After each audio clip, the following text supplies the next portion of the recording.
ভরা বিয়ে বাড়ির মাঝখান থেকে আমার হাত ধরে টেনে নিয়ে যাচ্ছে মিস্টার আদ্রিয়ান আহমেদ আদিত্য।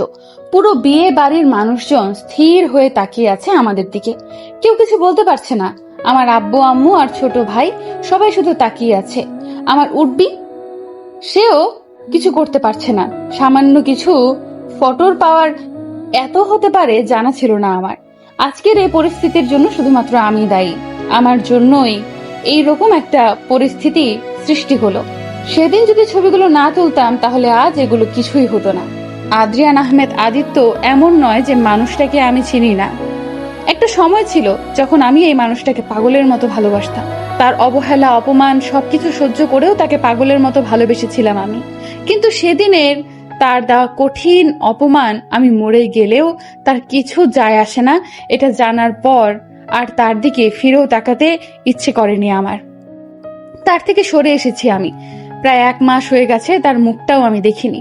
কিন্তু এইভাবে আমার বিয়ের মাঝখানে এসে এইভাবে জোর জবরদস্তি করে বিয়ে করে নিবে, এটা আমার কল্পনার বাহিরে ছিল। রাগ হচ্ছে ভীষণ।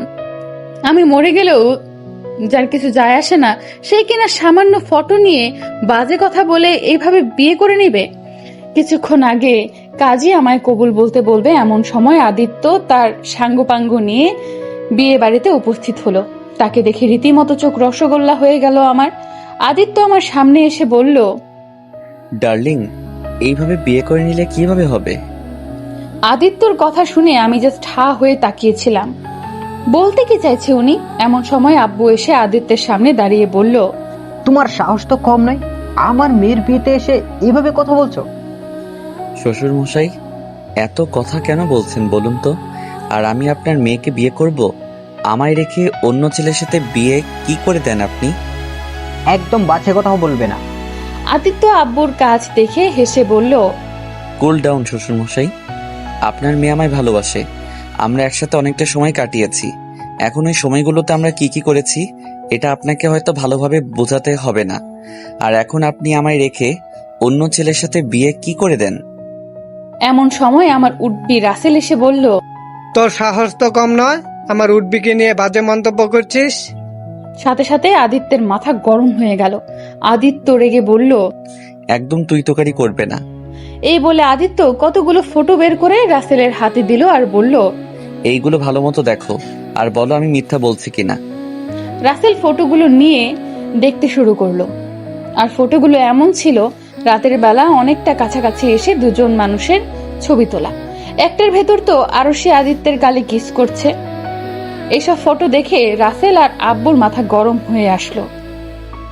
আব্বু সব ফটোগুলো নিয়ে এসে আমার সামনে দাঁড়ালো, তারপর বলল, এসব কি দেখছি আমি আরশি?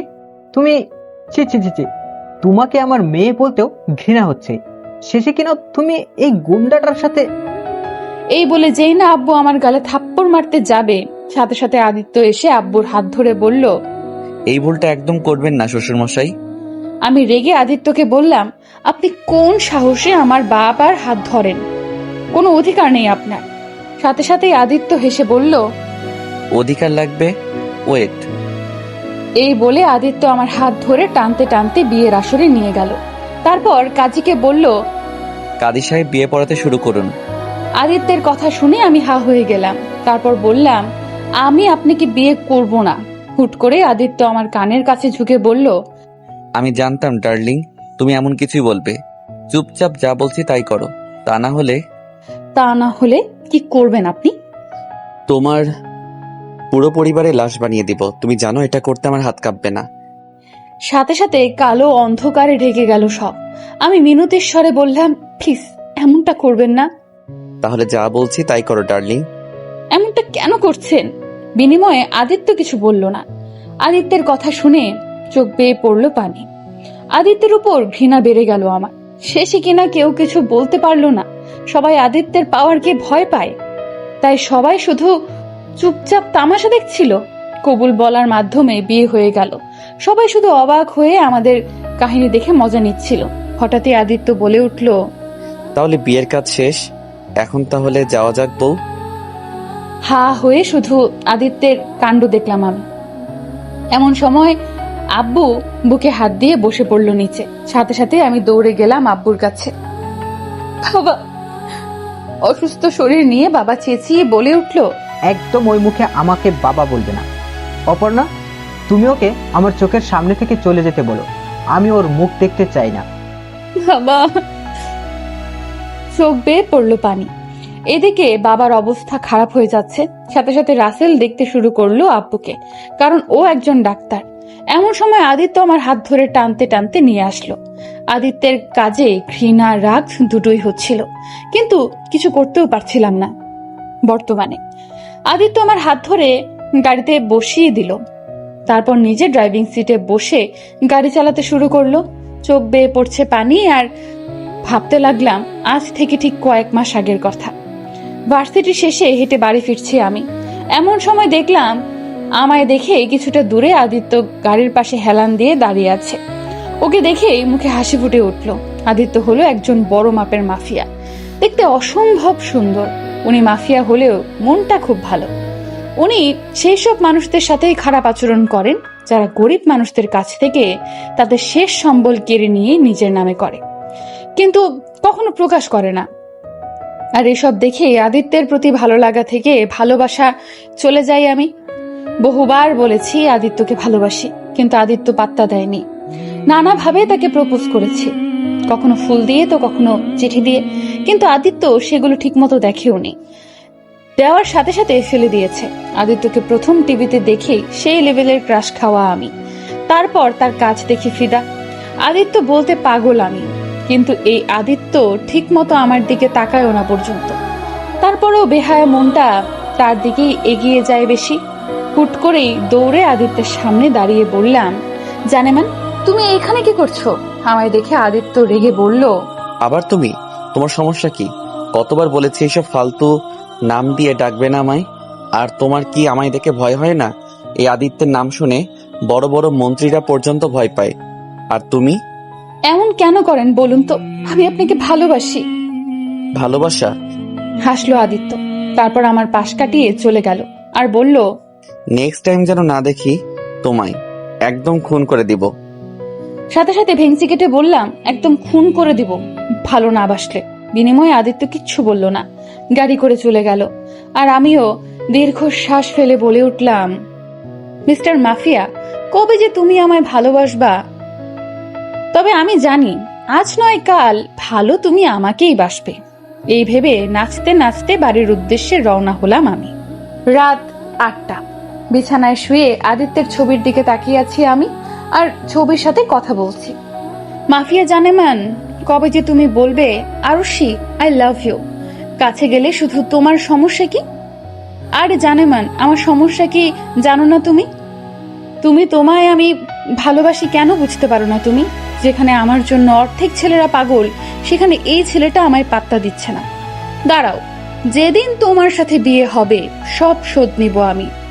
হঠাৎই উঠে বসে ব্যালকনিতে গিয়ে দাঁড়িয়ে পড়লাম আমি। আকাশটা খুব সুন্দর। এমন সময় বিছানার ওপর ফোনটা বেজে উঠল। ফোনটা তুলে দেখলাম মিষ্টি, মাই বেস্ট। খুশি হয়ে ফোনটা তুলে বললাম, বল। মেলায় যাবি? এখন? হুম। আচ্ছা তুই বের হ, আমি তৈরি হয়ে আসছি। আচ্ছা। তারপর তৈরি হয়ে আম্মুকে একটু ম্যানেজ করে বেরিয়ে পড়লাম আমি। মাঝরাতে ব্যস্তহীন রাস্তায় দৌড়াচ্ছি আমি। আমার পেছনে দৌড়াচ্ছে কিছু বাজে ছেলে, আর ভয়ে হাত পা ঠান্ডা হয়ে যাচ্ছে আমার। এখন কে বাঁচাবে আমায়? কিছুক্ষণ আগে মেলা থেকে ঘুরে বাড়ি ফিরছিলাম। মিষ্টি তাদের বাড়ির রাস্তায় চলে আসায় এসে চলে গেল। আমিও আনমনেই হেঁটে যাচ্ছিলাম। এমন সময় কতগুলো বাজে ছেলেকে পেছনে আসতে দেখে ভয়ে ঘাবড়ে যাই আমি। ধীরে ধীরে স্পিড বাড়িয়ে পরক্ষণেই দৌড়াতে শুরু করলাম আমি, আর ছেলেগুলো দৌড়াচ্ছে আমার পেছন পেছন। এতটা রাত হয়ে যাবে বুঝতেই পারিনি। বর্তমানে দৌড়াচ্ছি আমি, এদিকে গাড়ির উপরে বসে লাগাতার বিড়ি খেয়ে চলেছে আদিত্য। তার পাশে তার বন্ধুরাও আছে।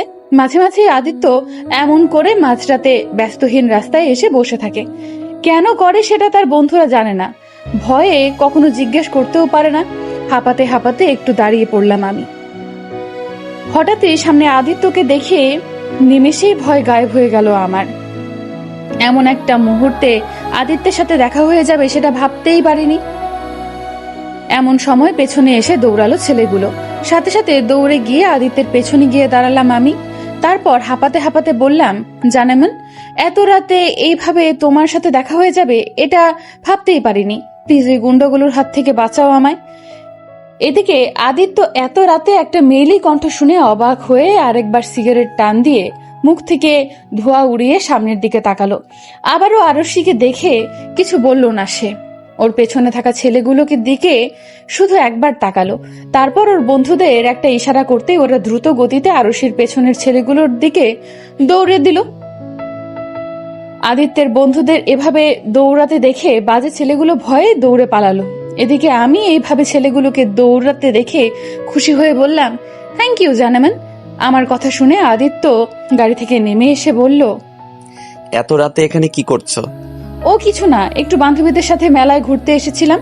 এমন সময় আদিত্যের বন্ধুরা এসে বলল, ভাই সবগুলো ভয়ে পালিয়ে গেছে। ছেলেটির কথা শুনে আমি খুশি হয়ে বললাম, চলে গেছে, খুব ভালো। তা তোমরা এত রাতে কি করছো এখানে? ওহ কিছু না ভাই, একটু হাঁটতে বেরিয়েছিলাম। ও গাড়ি করে হাঁটতে বেরিয়েছে? সাথে সাথে আদিত্য রেগে গিয়ে বলল, এত বক বক না করে বাড়ি যাও। এত প্রশ্ন কেন তোমার? না মানে এমনি জিজ্ঞেস করছিলাম। তারপর চুপ করে দাঁড়িয়ে পড়লাম আমি।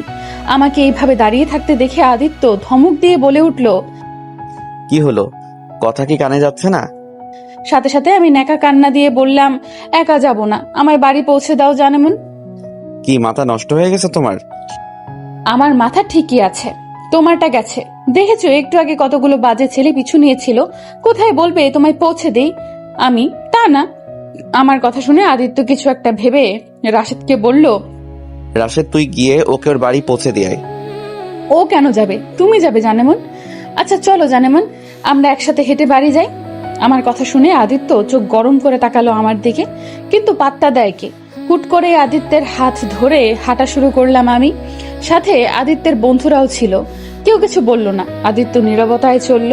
হাঁটতে হাঁটতে আদিত্যের হাত ধরে বলছি, জানেমন, আমরা বিয়ের পর এভাবে রোজ রাতে ঘুরতে বের হব, ঠিক আছে? তারপর এত এত পিক তুলবো, তারপর সেগুলোর অ্যালবাম তৈরি করে বাড়ির দেয়ালে সাজিয়ে রাখবো, ঠিক আছে? আমার মতো আমি বকবক করে চলেছি, আর আদিত্য তার মতো চুপ করে হেঁটে চলেছে আর বিড়ি টেনে চলেছে। হুট করেই দাঁড়িয়ে পড়লাম আমি। তারপর আদিত্যের কাছ থেকে বিড়ি হাতে নিয়ে মাটিতে ফেলে দিয়ে বললাম, আমি এত বকবক করছি আর তুমি আছো একটা ডোন্ট কেয়ার ভাব নিয়ে যাচ্ছ। হুট করেই আদিত্য আমার হাত চেপে ধরে তার কাছে এনে রেগে গিয়ে বলল, তোমার সমস্যা কি বলো তো? সারাদিন শুধু বক বক করো আর তোমায় আমি বিয়ে করব না। একদম উল্টাপাল্টা কথা বলবে না। বিয়ে করলে অন্য কাউকে করব, তারপরও তোমায় করব না। আদিত্যের কথা শুনে আমি রেগে বললাম, কি? আমায় ছেড়ে অন্য মেয়েকে বিয়ে করলে তোমার খবর আছে, আর তোমার আমাকে বিয়ে করার দরকার নেই। বিয়ে আমি তোমায় করব। এই বলে হুট করে আদিত্যের পকেট থেকে তার ফোনটা বের করে উড়াধুরা ছবি তোলা শুরু করে দিলাম আমি। কেন করলাম জানা নেই আমার, তবে ভালো লাগছিল। আদিত্য আমার কাজ দেখে রেগে বলল, এসব কি করছো তুমি? তুমি যাতে আমায় ছেড়ে অন্য কাউকে বিয়ে করতে না পারো তার ব্যবস্থা করছি। এই বলে আদিত্যের খুব কাছে ছবি তোলা শুরু করে দিলাম আমি। আমার কাজে আদিত্য বিরক্ত হয়ে তার ফোনটা নেওয়ার জন্য লাফালাফি শুরু করলো, কিন্তু আমি দেব না। এক পর্যায়ে আদিত্যের গালে কিস করে বসলাম, আর তার হাতের মোবাইলের ক্যামেরা অন থাকায় ভুলক্রমে ক্লিক হয়ে যায় আর ফটো উঠে যায়।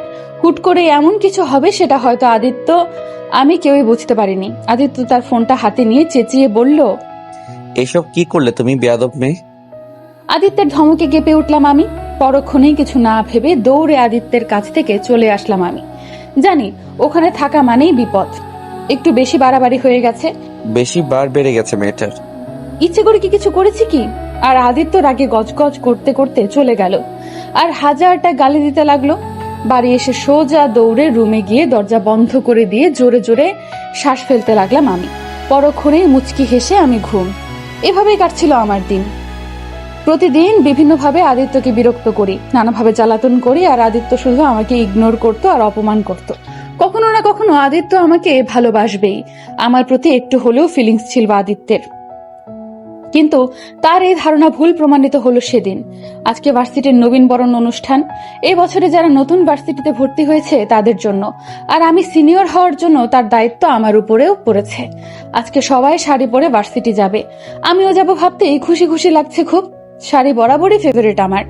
একটা কলা পাতা রঙের শাড়ি পরে নিলাম, চুলগুলো খুলে দিলাম, চোখে হালকা কাজল, হালকা মেকআপ দিয়ে আমি তৈরি।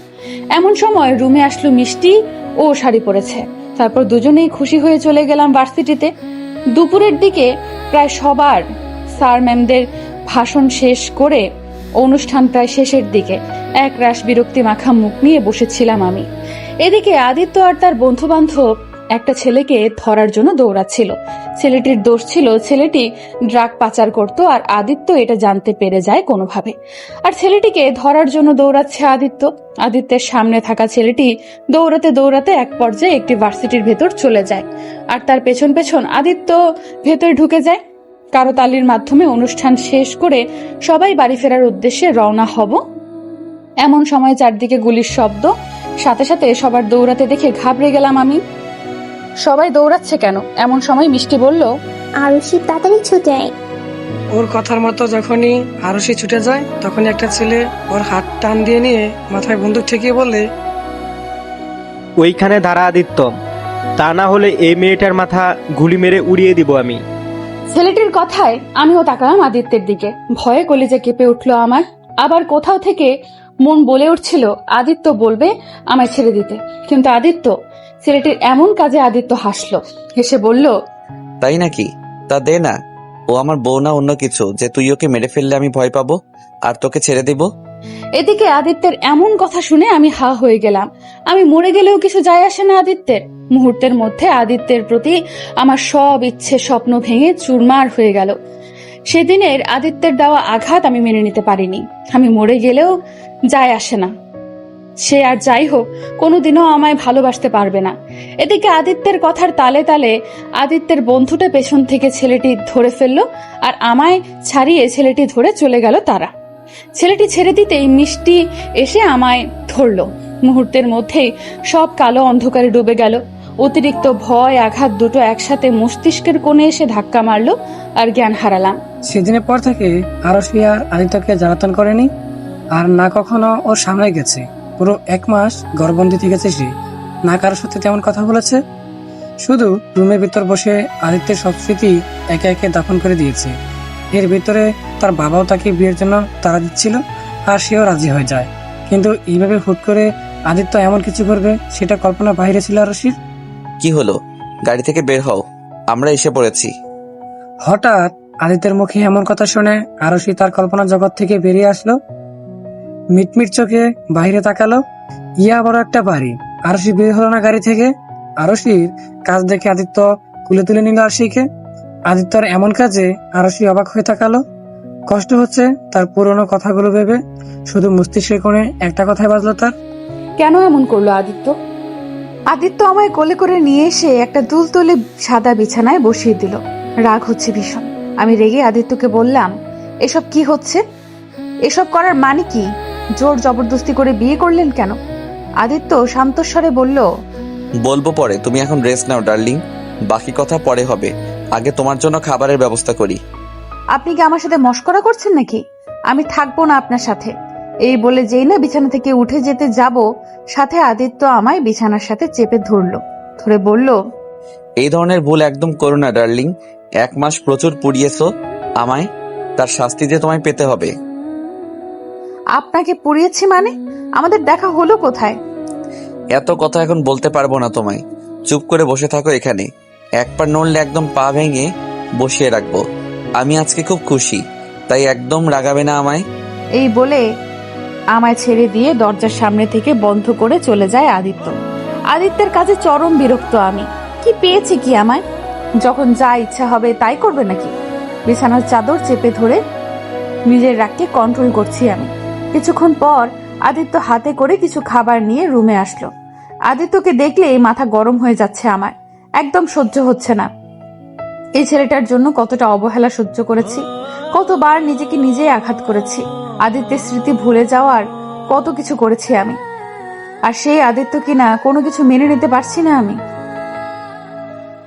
আদিত্য খাবারগুলো নিয়ে এসে আমার পাশে এসে বলল, এখনো ফ্রেশ হওনি তুমি?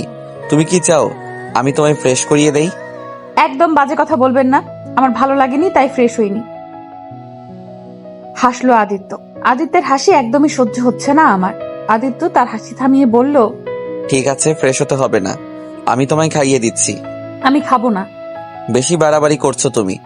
বাড়াবাড়ি করছি, বেশ করেছি। কি পেয়েছেন কি? যা বলবেন তাই হবে নাকি? আপনি চেয়েছেন আপনার জীবন থেকে সরে আসতে, আমিও সরে এসেছি। তাহলে আজ কেন আপনি এমন করলেন? উত্তর দিন আমায়। তোমার সব প্রশ্নের উত্তর দিব আমি, তবে এখন নয়, পরে। কিন্তু আমি যে এখনই শুনবো। এত বকবক করো না, আমার মাথা খারাপ হয়ে যাবে। মাথা খারাপ হয়ে যাবে মানে? মাথা তো আমার খারাপ হয়ে যাচ্ছে। কেন করছেন? আপনার জন্য আমার পরিবার আমায় ঘৃণা করে এখন। বলতে বলতে কেঁদে উঠলাম আমি। আদিত্য আমার কাজে চেঁচিয়ে বলল, চুপ করো। চুপ করব মানে? আগে প্রশ্নের উত্তর দিন, কেন করছেন এমন? আর কিছু বলার আগেই আদিত্য আমার মুখে খাবার ভরে দিল। আচমকা এমনটা হওয়াতে আমি পুরো বোকা বনে গেলাম। এখন কথাও বলতে পারছি না। আদিত্য খাবার দিতে দিতে শান্তস্বরে বলল, বলবো সব, তবে পরে। একটু সময় দাও, সব ঠিক করে দিব আমি। কিন্তু আদিত্যের এই সান্ত্বনা একদম সহ্য হচ্ছে না আমার। জোর জবরদস্তি করে আদিত্য খাবার খাইয়ে দিল আমায়। তারপর বলল, তুমি ফ্রেশ হয়ে ঘুমিয়ে পড়ো। আমি ফ্রেশ হব না, এইভাবেই থাকবো। বেশি বাড়াবাড়ি করলে কিন্তু আমি তোমায় ফ্রেশ করিয়ে দিব। উল্টো পাল্টা কথা একদম বলবেন না, আপনাকে সহ্য হচ্ছে না আমার। বেরিয়ে যান রুম থেকে। এক পর্যায়ে চেঁচাতে চেঁচাতে কেঁদে উঠলাম। আদিত্য কিছুটা ঘাবড়ে গেল আরো সেই কাজে। শেষমেশ সেও আর কিছু না বলে রুম থেকে বেরিয়ে যায়। আদিত্য যেতেই আরো সে কাঁদতে কাঁদতে বিছানায় শুয়ে ঘুমিয়ে পড়ে। তার একদমই সহ্য হচ্ছে না আদিত্যকে। ড্রিঙ্ক হাতে সোফায় বসে আছে আদিত্য। এই 1 মাস তার দিনগুলো কিভাবে কেটেছে ভাবতেই অবাক হয় আদিত্য। এই একটা মাসেই আদিত্য বুঝতে পেরেছে আরশের প্রতি তার অনুভূতি, তার ভালোবাসা। কথাই আছে না, কাছে থাকলে কেউ বুঝতে পারে না তার গুরুত্ব কতটা, দূরে গেলেই বোঝা যায় তার শূন্যতা। আদিত্য বুঝেছে আরশির শূন্যতা। এমনটা নয় সে খুব কষ্ট পাচ্ছে আরশির ব্যবহারে, আর সেই অবহেলার যন্ত্রণা পেয়েছে আদিত্য এই 1 মাসে। চোখ বন্ধ করে আদিত্য ভাবতে লাগলো সেই পুরোনো দিনগুলোর কথা। প্রায় 1 সপ্তাহ হয়ে গেছে আর সাথে দেখা হয়নি আদিত্যের। প্রথম প্রথম ভালো লাগলেও পরে ভালো লাগেনি আদিত্যের। ভিতর ভিতর আরশি যেন শূন্যতা অনুভব করছে। আরশি পাগলামি মনে করে হঠাৎই আদিত্য হেসে উঠল। আরশি পাগলামি মনে করে হঠাৎই আদিত্য হেসে উঠল। আচমকা আদিত্যের এমন হেসে ওঠায় অবাক হয় তার বন্ধুরা। রাশেদ অবাক হয়ে জিজ্ঞেস করে, কি হলো ভাই?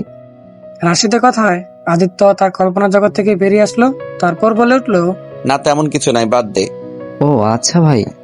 কিছুক্ষণ পর আদিত্য বলে উঠল রাশেদকে, আচ্ছা, ওই মেয়েটাকে আর দেখছি না কেন? আগে তো রোজ 3-4 বার করে সামনে আসতো। আদিত্যের কথা শুনে রাশেদ অবাক হয়ে বলল, ভাই আপনি কি মেয়েটাকে মিস করছেন? সাথে সাথে আদিত্য চমকে উঠল। তারপর কাঁপা কাঁপা গলায় বলে উঠল, মিস করতে যাব কেন, এমনি বললাম। ও আচ্ছা ভাই, জানি না, গত কয়েকদিন যাবৎ আমারও দেখিনি মেয়েটাকে। ঠিক আছে, বাদ দে। ঠিক আছে ভাই। এই বলে আদিত্য টপিক চেঞ্জ করে দিল। আদিত্য নিজেও অবাক, সে কি সত্যি মেয়েটাকে মিস করেছে নাকি? দূর, যা হয়েছে ভালো হয়েছে, আর মেয়েটার স্টুপিড কাণ্ডগুলো দেখতে হবে না। এইসব ভেবে আদিত্য নিজের কাজে মন দিতে শুরু করে। কিন্তু দিন যত যাচ্ছিল আদিত্যের আরশির প্রতি শূন্যতা বেড়েই যাচ্ছিল। হঠাৎ একটা সময় আদিত্য সত্যি সত্যি মিস করতে শুরু করে আরশিকে। আরশির করা পাগলামিগুলো খুব মনে পড়তে শুরু করে তার। রাতে ঘুমও হয় না ঠিক মতো আদিত্যের। ধীরে ধীরে আদিত্য দিশেহারা হয়ে পড়ে আরশির জন্য। এভাবে কাটছিল দিন। ড্রিঙ্ক হাতে বসেছিল আদিত্য। এমন সময় তার কিছু বন্ধুরা এসে বসে তার পাশে। আদিত্যের কাছে আসতেই আদিত্য নেশাগ্রস্ত অবস্থায় রাশেদকে জিজ্ঞেস করে, মেয়েটার কোনো খবর পেলি?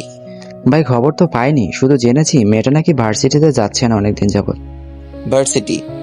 নামটা শুনে আদিত্য সেদিনের কথা মনে পড়ে গেল। এমন সময় রাশেদ বলে উঠল, ভাই আমার যতদূর মনে পড়ে মেয়েটাকে সেদিন লাস্ট ভার্সিটিতে গিয়েছিল। হয়তো সেদিন ভয় পেয়েছিল, ওই যে গুলি ধরেছিল ওর মাথায় আরাপ নামের গুন্ডাটা। আদিত্য কিছুক্ষণ চুপ থেকে বলল, মেয়েটাকে খুঁজে বের কর, যে করি হোক মেয়েটাকে আমার চাই। ঠিক আছে ভাই, চেষ্টা করছি আমরা। এই বলে আদিত্যের লোকেরা চলে যায় আর আদিত্য ড্রিঙ্ক করতে করতে মেঝেতেই ঘুমিয়ে পড়ে। এদিকে রাশেদ নিজেও বুঝতে পারছে না আদিত্যের কাণ্ড। এতদিন মেয়েটা আসতো বলে বিরক্ত হয়েছে, আজ আসছে না বলে বিরক্ত হচ্ছে। অদ্ভুত। পরের দিন রাশেদের ডাকে ঘুম ভাঙে আদিত্যের ঘুম ভাঙতেই রাশেদ অবাক হয়ে বলল, ভাই আপনি কি সারা রাত মেঝেতে ঘুমিয়েছিলেন নাকি? রাশেদের কথা উত্তর না দিয়ে আদিত্য বলে উঠল, ওসব বাদ দে, আগে বল মেয়েটার কোনো খবর পেয়েছিস? পেয়েছি ভাই, তবে কি তবে? ভাই মেয়েটার বিয়ে ঠিক হয়ে গেছে, 2 দিন পরেই বিয়ে। রাশেদের কথা শুনে আদিত্য রেগে গিয়ে রাশেদের কলা চেপে বলল, এসব কি বলছিস? এটা হতে পারে? মুহূর্তের মধ্যে আদিত্যের মাথা খারাপ হয়ে যায়। বুকের বাঁ পাশে চিনচিনে ব্যথা অনুভব হয় তার। পুরো রুমে জিনিসপত্র ভেঙে চুরে তছনছ করে ফেলেছে। কিছুতেই মেনে নিতে পারছে না আরশির বিয়ে। শেষে আদিত্যের মাথায় ওই ছবিগুলোর কথা মনে পড়ে। আর বিয়ের দিন ভাই ভাবির জন্য জামা কাপড় কিনে আনতে বলেছিলেন না, এই যে এনেছি। কি? ভাই জামা কাপড় ভাবির জন্য। ও ওগুলো ওইখানে রেখে যা তোরা। ঠিক আছে ভাই। এই বলে চলে যায় রাশেদ। আমারও ড্রিঙ্কসের গ্লাসে চুমুক দেয় আদিত্য। রাত 2:45। আদিত্য ডুলতে ডুলতে আরশির রুমে ঢুকলো। আদিত্য ডুলতে ডুলতে গিয়ে বসে পড়লো আরশির পাশে। আনমনে ঘুমিয়ে আছে আরশি, মায়াবী তার মুখ। আনমনেই আদিত্যর হাত চলে যায় আরশির গালের কাছে। এদিকে আচমকা কারো স্পর্শ গালে পড়তেই হালকা নড়ে উঠলো আরশি। হাসলো আদিত্য, তারপর আনমনে বলে উঠলো, যখন তুমি আমার কাছে ছিলে তখন হয়তো আমি বুঝতে পারিনি তোমার জায়গা কোথায় আমার কাছে, কিন্তু এখন যখন বুঝে গেছি একবার আর ছাড়ছি না তোমায়। সবসময় আগলে রাখবো, তোমার অভিমান ভাঙিয়ে নতুন করে শুরু করবো সবকিছু। এতটুকু বলে আরশির গালে একটা চুমু দেয় আদিত্য। তারপর চুপটি করে আরশির পাশে গিয়ে শুয়ে আরশিকে জড়িয়ে ধরে বলল, অনেকদিন ঘুম হয়নি আমার, আজকে আরামের ঘুম দিব আমি। এতটুকু বলি ঘুমিয়ে পড়ে আদিত্য আরশিকে জড়িয়ে ধরে। আর আরশি, সে হয়তো আদিত্যের বলা কথাগুলো কিছুতেই শুনতে পায়নি। শুনলে হয়তো খুশি হতো, হয়তো না। কেউ শক্ত করে জড়িয়ে ধরে আছে বুঝতেই ঘুম ভাঙলো আমার। পাশে আদিত্যকে দেখে রিয়েকশন দেওয়া উচিত ছিল, ভুলে গেছি। রাগ অভিমান সব একসাথে মাথার ভেতর ভন ভন করছে। হুট করে আদিত্যকে সরিয়ে উঠে পড়লাম আমি। বিরক্ত লাগছি সবকিছু। আনমনেই বিছানা থেকে উঠে দাঁড়ালাম আমি। তারপর শাড়ির কুচি ধরে হাঁটতে শুরু করলাম। আদিত্যের রুমটা বিশাল বড়, চারদিকে রয়েছে সব দামিও জিনিসপত্র। হঠাৎ চোখ গেল বিছানা থেকে কিছুটা দূরে থাকা একটা আয়নার দিকে। আনমনে হাঁটতে হাঁটতে সেখানে চলে গেলাম আমি। পুরো শরীর ব্যথা করছে আমার। কালকে সাজে এখনো সজ্জিত আমি। আয়নার দিকে তাকাতেই চমকে উঠলাম আমি। চুলগুলো সব এলোমেলো হয়ে গেছে, গায়ের গহনাগুলো সব ওলটপালট হয়ে গেছে, কাজল সব লেপটে গেছে। এক কথায় বলতে গেলে পাগলের মতো দেখাচ্ছে আমায়। সব একে একে খুলতে শুরু করলাম আমি। কানের ভারী দুল, গলায় থাকা ভারী নেকলেস, শাড়ির অবস্থাও যাচ্ছে তাই হয়ে গেছে। কিন্তু কথা হলো, এটা খুললে পরবো কি আমি? আনমনে প্রশ্নটা করে বসলাম নিজেকে।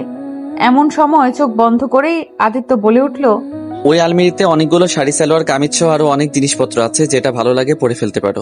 আদিত্যের কথা শুনে কিছু বললাম না আমি। এই মুহূর্তে কোনো কিছু বলার মুডে নেই আমি। হাঁটতে হাঁটতে আলমারির সামনে দাঁড়ালাম, কিন্তু আলমারির চাবি। এই চাবি? এবারে আদিত্যের কাজে অবাক আমি। বুঝলো কেমনে? আমার ভাবনার মাঝে আদিত্য চোখ খুলে বলে উঠলো, এতে না বোঝার কি আছে? আলমারির কাছে যাচ্ছ, চাবি ছাড়া খুলবে কি করে? আদিত্যের প্রশ্নের উত্তর না দিয়েই হাত থেকে চাবিটা নিয়ে নিলাম আমি। তারপর আলমারি খুলতেই চোখ বড় বড় হয়ে গেল। এত জামা কাপড়!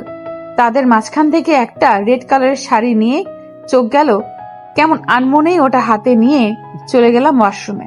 এদিকে আদিত্য হাসলো, তারপর আবার চোখ বুজে নিল সে। হঠাৎই কারো চেঁচানোর শব্দ শুনে লাফিয়ে উঠলো আদিত্য। বিছানা থেকে উঠে ওয়াশরুমে গিয়ে যাওয়ার আগেই আরশি দৌড়ে এসে তাকে জড়িয়ে ধরে বলল, আরশোলা। এদিকে আচমকা এমন হওয়াতে আদিত্য প্রথমে ঘাবড়ে গেলেও পরক্ষণে হাসলো সে। তারপর আরশি কানে কাছে ঝুঁকে বলল, সকাল সকাল এইভাবে চমকে দিলে আমি তো হার্ট অ্যাটাক করবো ডার্লিং। এতক্ষণ পর কারো মুখে এমন কথা শুনে চমকে উঠলাম আমি। ছোটবেলা থেকে আরশোলা খুব ভয় পাই আমি। কিছুক্ষণ আগে শাওয়ার অন করতেই আচমকা একটা আরশোলা দেখে ভয়ে ঘাবড়ে গিয়ে চেঁচিয়ে উঠলাম আমি। এই মুহূর্তে এক বিচ্ছিরি পরিস্থিতিতে দাঁড়িয়ে আছি।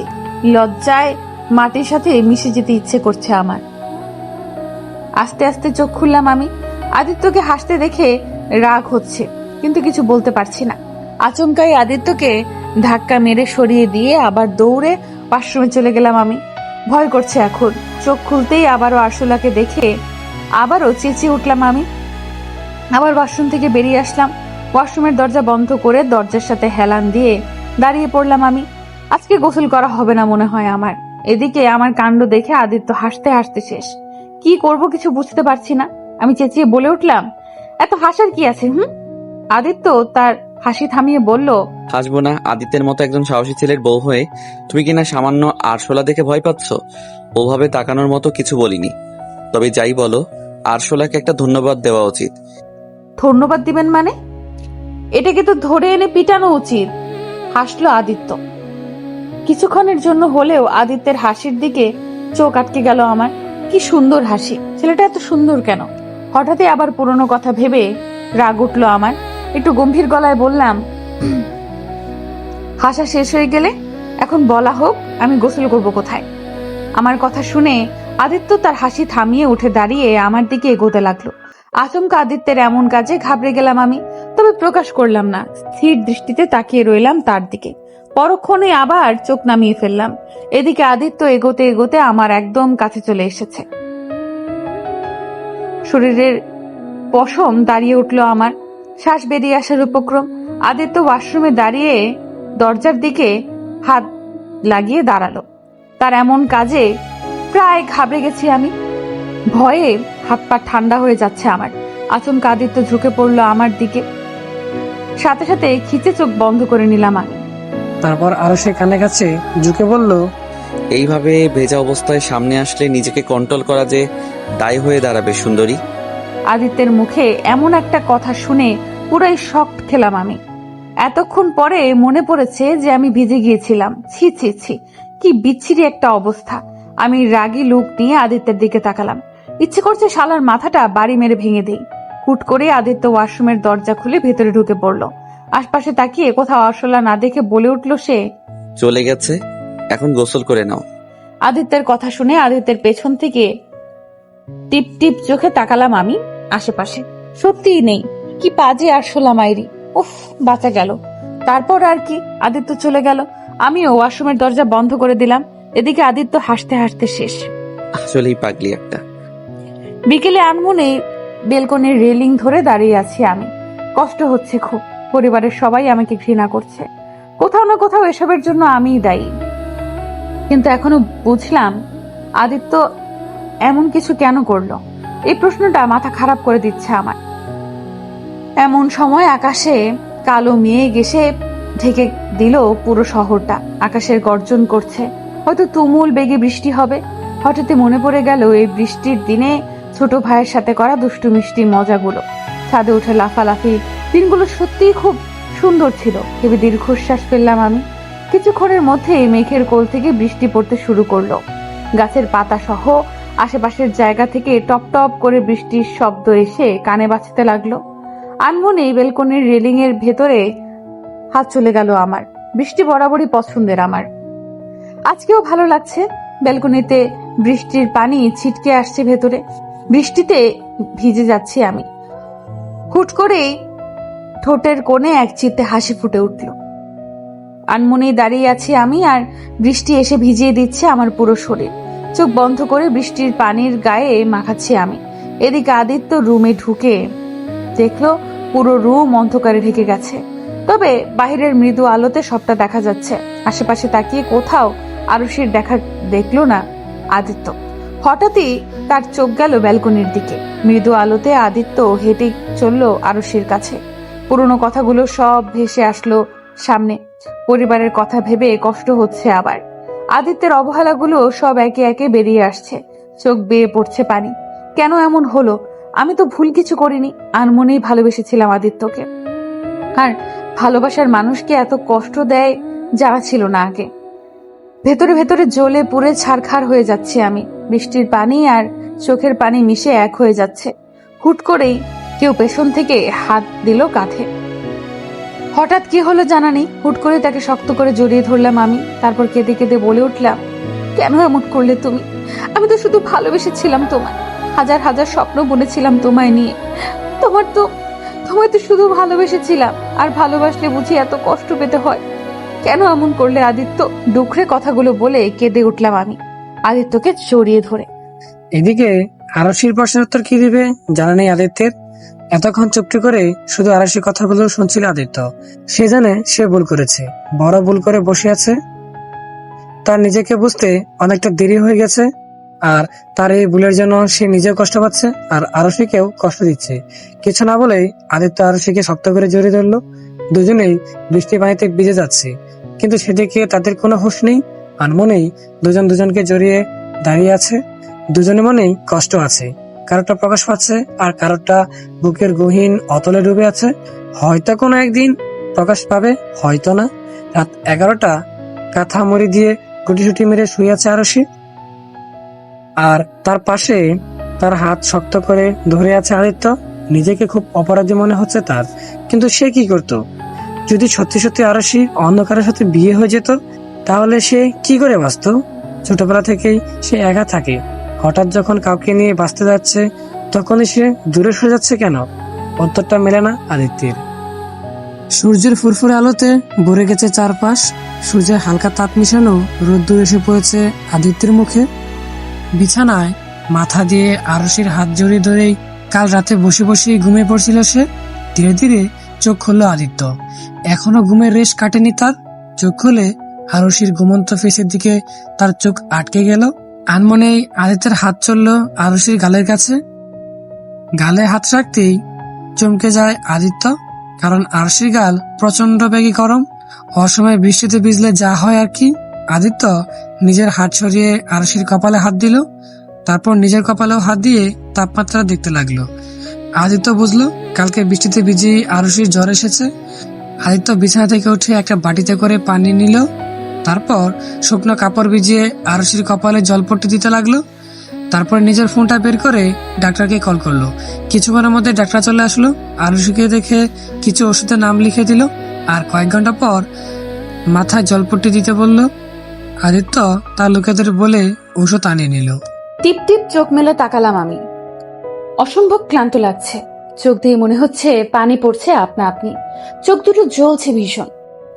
আমি বুঝে গেছি কালকের বৃষ্টিতে ভেজার পরিণতি হয়েছে এমন। হঠাৎই মনে হলো কপালে ঠান্ডা ঠান্ডা রেশ বয়ে যাচ্ছে। হুট করেই উঠে বসলাম আমি। কপাল থেকে সরিয়ে কিছুক্ষণ নিশ্চুপ ভাবে বসে রইলাম। এমন সময় দরজা খুলে হাতে স্যুপ নিয়ে রুমে ঢুকলো আদিত্য।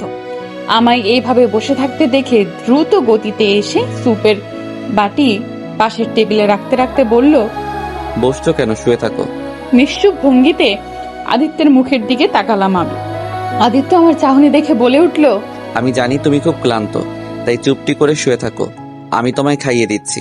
আচ্ছা ওয়েট। এই বলে আদিত্য আমায় ধরে পেছনে একটা বালিশ দিয়ে শুইয়ে দিল। আদিত্যের কাছে অবাক আমি, কি করতে চাইছেন উনি?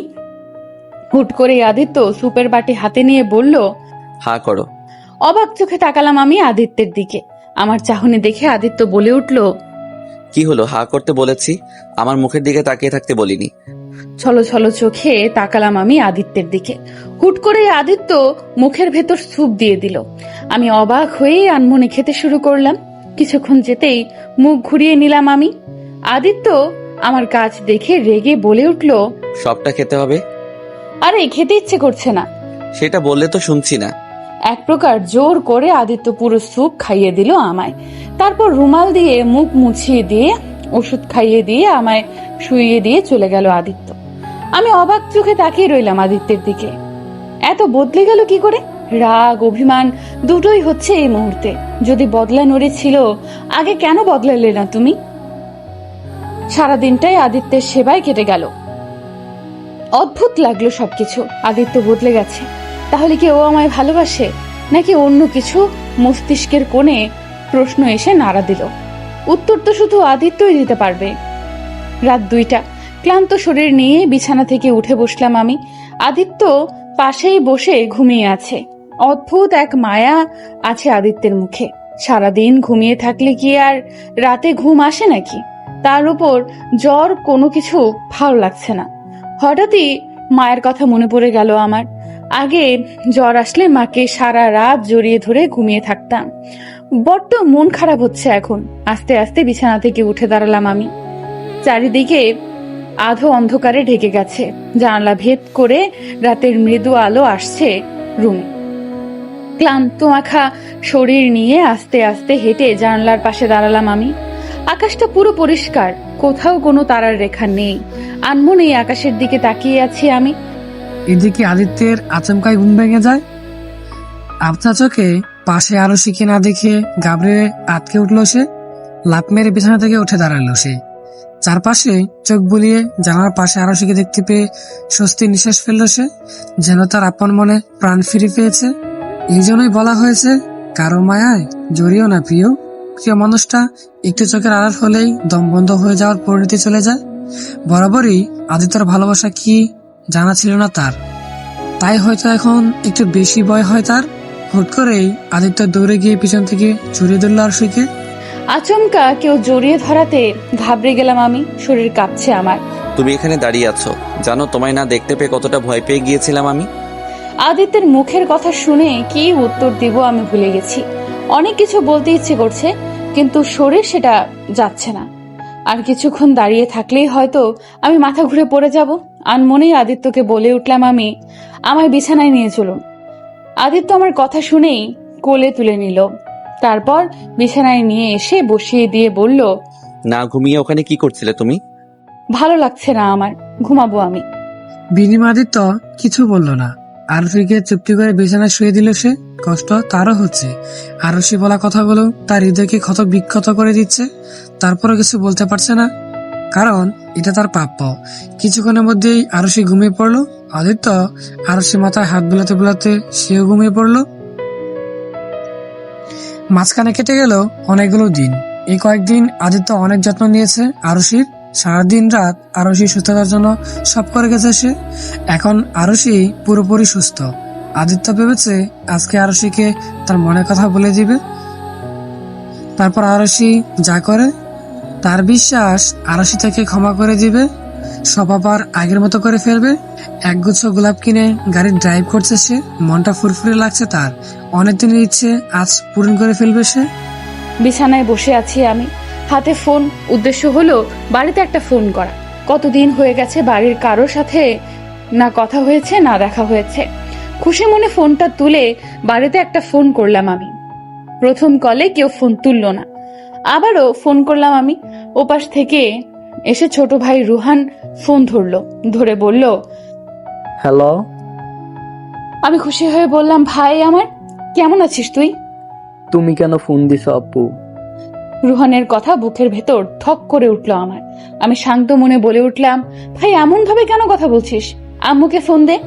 তোমার জন্য আব্বু আম্মুকে অনেক মেরেছে, তুমি এমন কেন করলে? রুহানের কথা শুনে কষ্ট হচ্ছে এখন। আমি কাঁদতে কাঁদতে বলে উঠলাম, বিশ্বাস করো ভাই, আমি কিচ্ছু করিনি। এমন সময় রুহানের কাছ থেকে ফোন নিয়ে আব্বু ধমকের স্বরে বলে উঠল, কোন সাহসে তুমি আমাদের ফোন দিয়েছো? তোমাকে বলে দিয়েছি না আমাদের কাছে তুমি মৃত। আর কিছু বলা বা শোনার আগে আব্বু ফোনটা কেটে দিল। উপাস থেকে আরশি বেশ কয়েকবার হেলো করলেও কেউ শুনল না তার আর্তনাদ। আরশি কাঁদতে কাঁদতে বলে উঠলো, কি করে বোঝাই তোমাদের, আমি কিচ্ছু করিনি। চেঁচিয়ে কাঁদতে লাগলো আরশি। বিছানা চাদর উলট পালট করে ফেলছে সে। যন্ত্রণায় বুক ফেটে যাচ্ছে তার। ছোট ভাইও তার সাথে খারাপ ব্যবহার করেছে, যেটা মোটেও মেনে নিতে পারছে না আরশি। এদিকে কিছুক্ষণ পর আদিত্য রুমে ঢুকে রুমের অবস্থা দেখে চমকে উঠল সে। আরশির সামনে গিয়ে বলল, ভালোবাসি তোমায় আমি। আদিত্যের কথা শুনে রেগে যায় আরশি। আদিত্যের কলার চেপে ধরে চেঁচিয়ে বলে উঠল সে, এমন কেন করছেন আপনি? আপনার জন্য আজ আমার এই অবস্থা। কে বলেছিল এইভাবে বিয়ে করতে? শুধুমাত্র আপনার জন্য আজ আমার পুরো পরিবার ঘৃণা করছে। কেউ আমার সাথে কথা পর্যন্ত বলতে চাইছে না। কি ভুল ছিল আমার? আপনি চেয়েছিলেন আমি আপনার লাইফ থেকে সরে যাই, সরে এসেছি, তাহলে কেন এমন করলেন? বলতে বলতে ডুকরে কেঁদে দেয় আরুষি। আদিত্য হুট করেই বলে ওঠে, ভালোবাসি তোমায় আমি। আদিত্যের কথা শুনে হাসলো আরশি। তারপর বলে উঠলো, ভালোবাসেন? হাসালেন তো মিস্টার আদ্রিয়ান আহমেদ আদিত্য। আপনার মুখে ভালোবাসার কথা মানায় না। যে আমার মৃত্যুর কথা শুনে ভয় পায় না, সে আর যাই হোক আমায় ভালোবাসতে পারে না। কেন বুঝতে পারছো না আমি সত্যি কথা বলছি? আপনাকে আমার কিচ্ছু বোঝাতে হবে না, বেরিয়ে যান রুম থেকে। আমার আপনাকে সহ্য হচ্ছে না, বেরিয়ে যান বলছি। আমার কথাটা তো শোনো। আমি আপনার কোনো কথাই শুনতে চাই না, বেরিয়ে যান। আদিত্য আর কিছু বলতে পারলো না, রুম থেকে বেরিয়ে যায় সে। আর আরুষি চেঁচিয়ে কেঁদে উঠলো। ভুল করেছে সে, আদিত্যর মতো একটা মানুষকে ভালোবেসে। আরুষি বলা কথাগুলো এসে ছুরির মতো আঘাত করেছে আদিত্যর বুকে। না সে কিছু বলতে পারছে, না সহ্য করতে পারছে। আদিত্য একটা রুমে এসে সজোরে গোলাপ ফুল ছিটকে ফেলে দিল। অনেকগুলো ড্রিঙ্কেল বোতল নিয়ে বসে পড়লো নিচে। তারপর একটা ছবির দিকে তাকিয়ে বলে উঠলো সে, কেন সবসময় আমার সাথে এমনটা হয় মা? যখনই ভাবি নিজেকে গুছিয়ে নিব, তখনই কেন সবকিছু এলোমেলো হয়ে যায়? কেন? কথাগুলো বলতে বলতে ড্রিঙ্ক করছে আদিত্য। তার যে খুব কষ্ট হচ্ছে, বুকের ভিতর ছারখার হয়ে যাচ্ছে। অন্ধকার রুমে লাগাতার ড্রিঙ্কস করে যাচ্ছে আদিত্য। চোখ পুরো লাল বর্ণ ধারণ করেছে তার, নেশা হয়ে গেছে প্রচুর। তারপরও আদিত্য ড্রিঙ্কস করা থামাচ্ছে না, কারণ তার কষ্ট কমছে না। একের পর এক মদের বোতল খালি করছে সে। এক পর্যায়ে নিচে শুয়ে পড়ে আদিত্য। বিছানায় অগোছালো অবস্থায় শুয়ে আছি আমি, কোনোভাবেই ঘুম আসছে না, কষ্ট হচ্ছে খুব। একদিকে আদিত্য, অন্যদিকে পরিবার, দুই দিকেই কষ্ট দিচ্ছে আমায়। আচ্ছা, আদিত্য তো বলছে আমায় ভালোবাসে, তাহলে আমি কেন এখন মেনে নিতে পারছি না তাকে? ভালো লাগছে না কিছু। পুরো পরিবার কষ্ট পাচ্ছে শুধুমাত্র আদিত্যের জন্য। এটাই হয়তো ওকে মেনে না নেওয়ার প্রথম কারণ আমার। হুট করেই বিছানা থেকে উঠে দাঁড়ালাম আমি। ঘড়ির দিকে তাকাতেই 2:02। রাত তো অনেক হয়েছে, তাহলে ঘুম কেন আসছে না আমার? হঠাৎই কি মনে করে বিছানা থেকে উঠে দরজার কাছে চলে গেলাম আমি। আস্তে আস্তে দরজা খুলে ফেললাম আমি। অবাক, দরজা খোলা ছিল নাকি? হুট করে এই রুম থেকে বাহিরে বেরিয়ে আসলাম আমি। পুরো বাড়ি অন্ধকারে ডুবে আছে, কিন্তু হালকা মৃদু আলোতে সবই দেখা যাচ্ছে। চারপাশে ঘুরে ঘুরে তাকালাম, কিছু একটা খটকা লাগছে। বাড়িতে কেউ নেই নাকি? হঠাৎ করে আদিত্যের কথা মাথায় আসলো আমার। ধীরে ধীরে সিঁড়ি বেয়ে নিচে নামলাম আমি। আচমকে একটা রুম থেকে কিছু একটা পড়ার শব্দ পেতেই পুরো কেঁপে উঠলাম আমি। মনে হলো কাঁচ ভাঙলো। কাপা কাপা শরীর আর একরাশ ভয় নিয়ে একটা রুমের দিকে পা বাড়ালাম আমি। কেন জানি না কি হলো, একমাত্র না দেখতে পারলে কিন্তু শান্তি পাবো না আমি। হাতের মোবাইলটা লাইট অন করে সেদিকে পা বাড়ালাম আমি। এতক্ষণ মনেই ছিল না আমার হাতে ফোন আছে। স্তব্ধ হয়ে দাঁড়িয়ে পড়লাম আমি রুমটার দরজার সামনে, কারণ সামনে আদিত্যের হাত বেয়ে টপ টপ করে রক্ত পড়ছে। আদিত্যের এমন কাজ দেখে বুকের ভেতর ধক করে উঠলো আমার। কোনো কিছু না ভেবেই দৌড়ে চলে গেলাম আমি আদিত্যের সামনে। তারপর আদিত্যকে ধরে বলে উঠলাম আমি, আদিত্য, এগুলো কি করেছেন আপনি? বিনিময়ে আদিত্য কিচ্ছু বলল না, ও হয়তো শুনতেই পায়নি আমার কথা। আদিত্যের জবাব না পেয়ে আবারও ডাকলাম আমি। এবার উত্তর দিল না আদিত্য। মনে মনে প্রচন্ড রাগ হচ্ছে আমার। হুট করে আদিত্যের শার্টের কলার চেপে ধরে বলে উঠলাম আমি, আদিত্য, এগুলো কি করছেন আপনি? হাত বেয়ে রক্ত পড়ছে তো। মিনমিনিয়ে চোখে তাকালো আদিত্য আমার দিকে, কিন্তু কিছু বলল না আদিত্য। শুধু তাকিয়ে রইলাম। কি হলো, কথা বলছেন না কেন? এসব কি করছেন আপনি? হুট করে আদিত্য আমার হাত ধরে দিল টান। আচমকা এমনটা হওয়াতে আমি ঘাবড়ে গিয়ে পড়লাম আদিত্যের বুকে। নিঃশ্বাস বন্ধ হয়ে আসছে আমার। এসব কি করছেন আপনি? ছাড়ুন আমায়। তুমি খুব খারাপ। আদিত্যের মুখে এমন কথা শুনে লাফালাফি বন্ধ করে দিলাম আমি। হুট করে বলে উঠলাম আমি, কি? তুমি খুব খারাপ জানো, খালি আমায় কষ্ট দাও। আর আপনি যে আমায় কষ্ট দিচ্ছেন, এখনো কষ্ট দিয়ে যাচ্ছেন তার বেলায়। মানুষ মাত্রই তো ভুল হয়। আমিও ভুল করেছি, তোমায় বুঝতে ভুল করেছি, নিজেকে বুঝতে ভুল করেছি আমি জানি ওইভাবে বিয়ে করা উচিত হয়নি তোমায়, কিন্তু কি করতাম আমি? ওইভাবে বিয়ে না করলে সারা জীবনের জন্যই যে তোমায় হারিয়ে ফেলতাম আমি। আর তোমায় ছাড়া থাকা যে খুব কষ্টের, আমি আর নিতে পারছি না। বিশ্বাস করো, সেই ছোটবেলা থেকে কষ্ট নিতে নিতে বড় হয়েছি আমি। সেই ছোটবেলায় বাবা মা মারা যায় আমার, সেই থেকে কষ্ট করতে করতে আজ আমি এমন হয়ে গেছি। এতটা কঠোর এ হাত দিয়ে কম মানুষকে মারিনি আমি। তুমি যখন সাথে ছিলে তখন তো বুঝতে পারিনি কখন তোমার ওইসব পাগলিগুলোকে ভালোবেসে ফেলেছি আমি। যখন বুঝতে পারলাম তখন যে খুব দেরি হয়ে গেছে। তাই তো এইভাবে প্লিজ আর কষ্ট দিও না আমায়। আমার যে তোমার অবহেলাগুলো আর নিতে পারছি না, আমার ভিতরটা জ্বলে পুড়ে ছারখার হয়ে যাচ্ছে। একসাথে কথাগুলো বলে কেঁদে উঠলো আদিত্য। এদিকে আমি আদিত্যের মুখে এসব কথা শুনে কি বলবো বুঝতে পারছি না। আমারও তো কষ্ট হচ্ছে, হুট করে আদিত্য শক্ত করে জড়িয়ে ধরলো আমাকে, তারপর বলে উঠলো, প্লিজ আমায় ছেড়ে যেও না, সবাই চলে গেছে আমায় একা করে দিয়ে।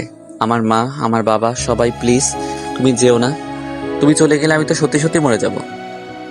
আদিত্যের কথা শুনে কলিজা কেঁপে উঠলো আমার, কিন্তু কিছু বলতে পারলাম না আমি। এতটা কষ্ট পাচ্ছে আদিত্য আমার জন্য।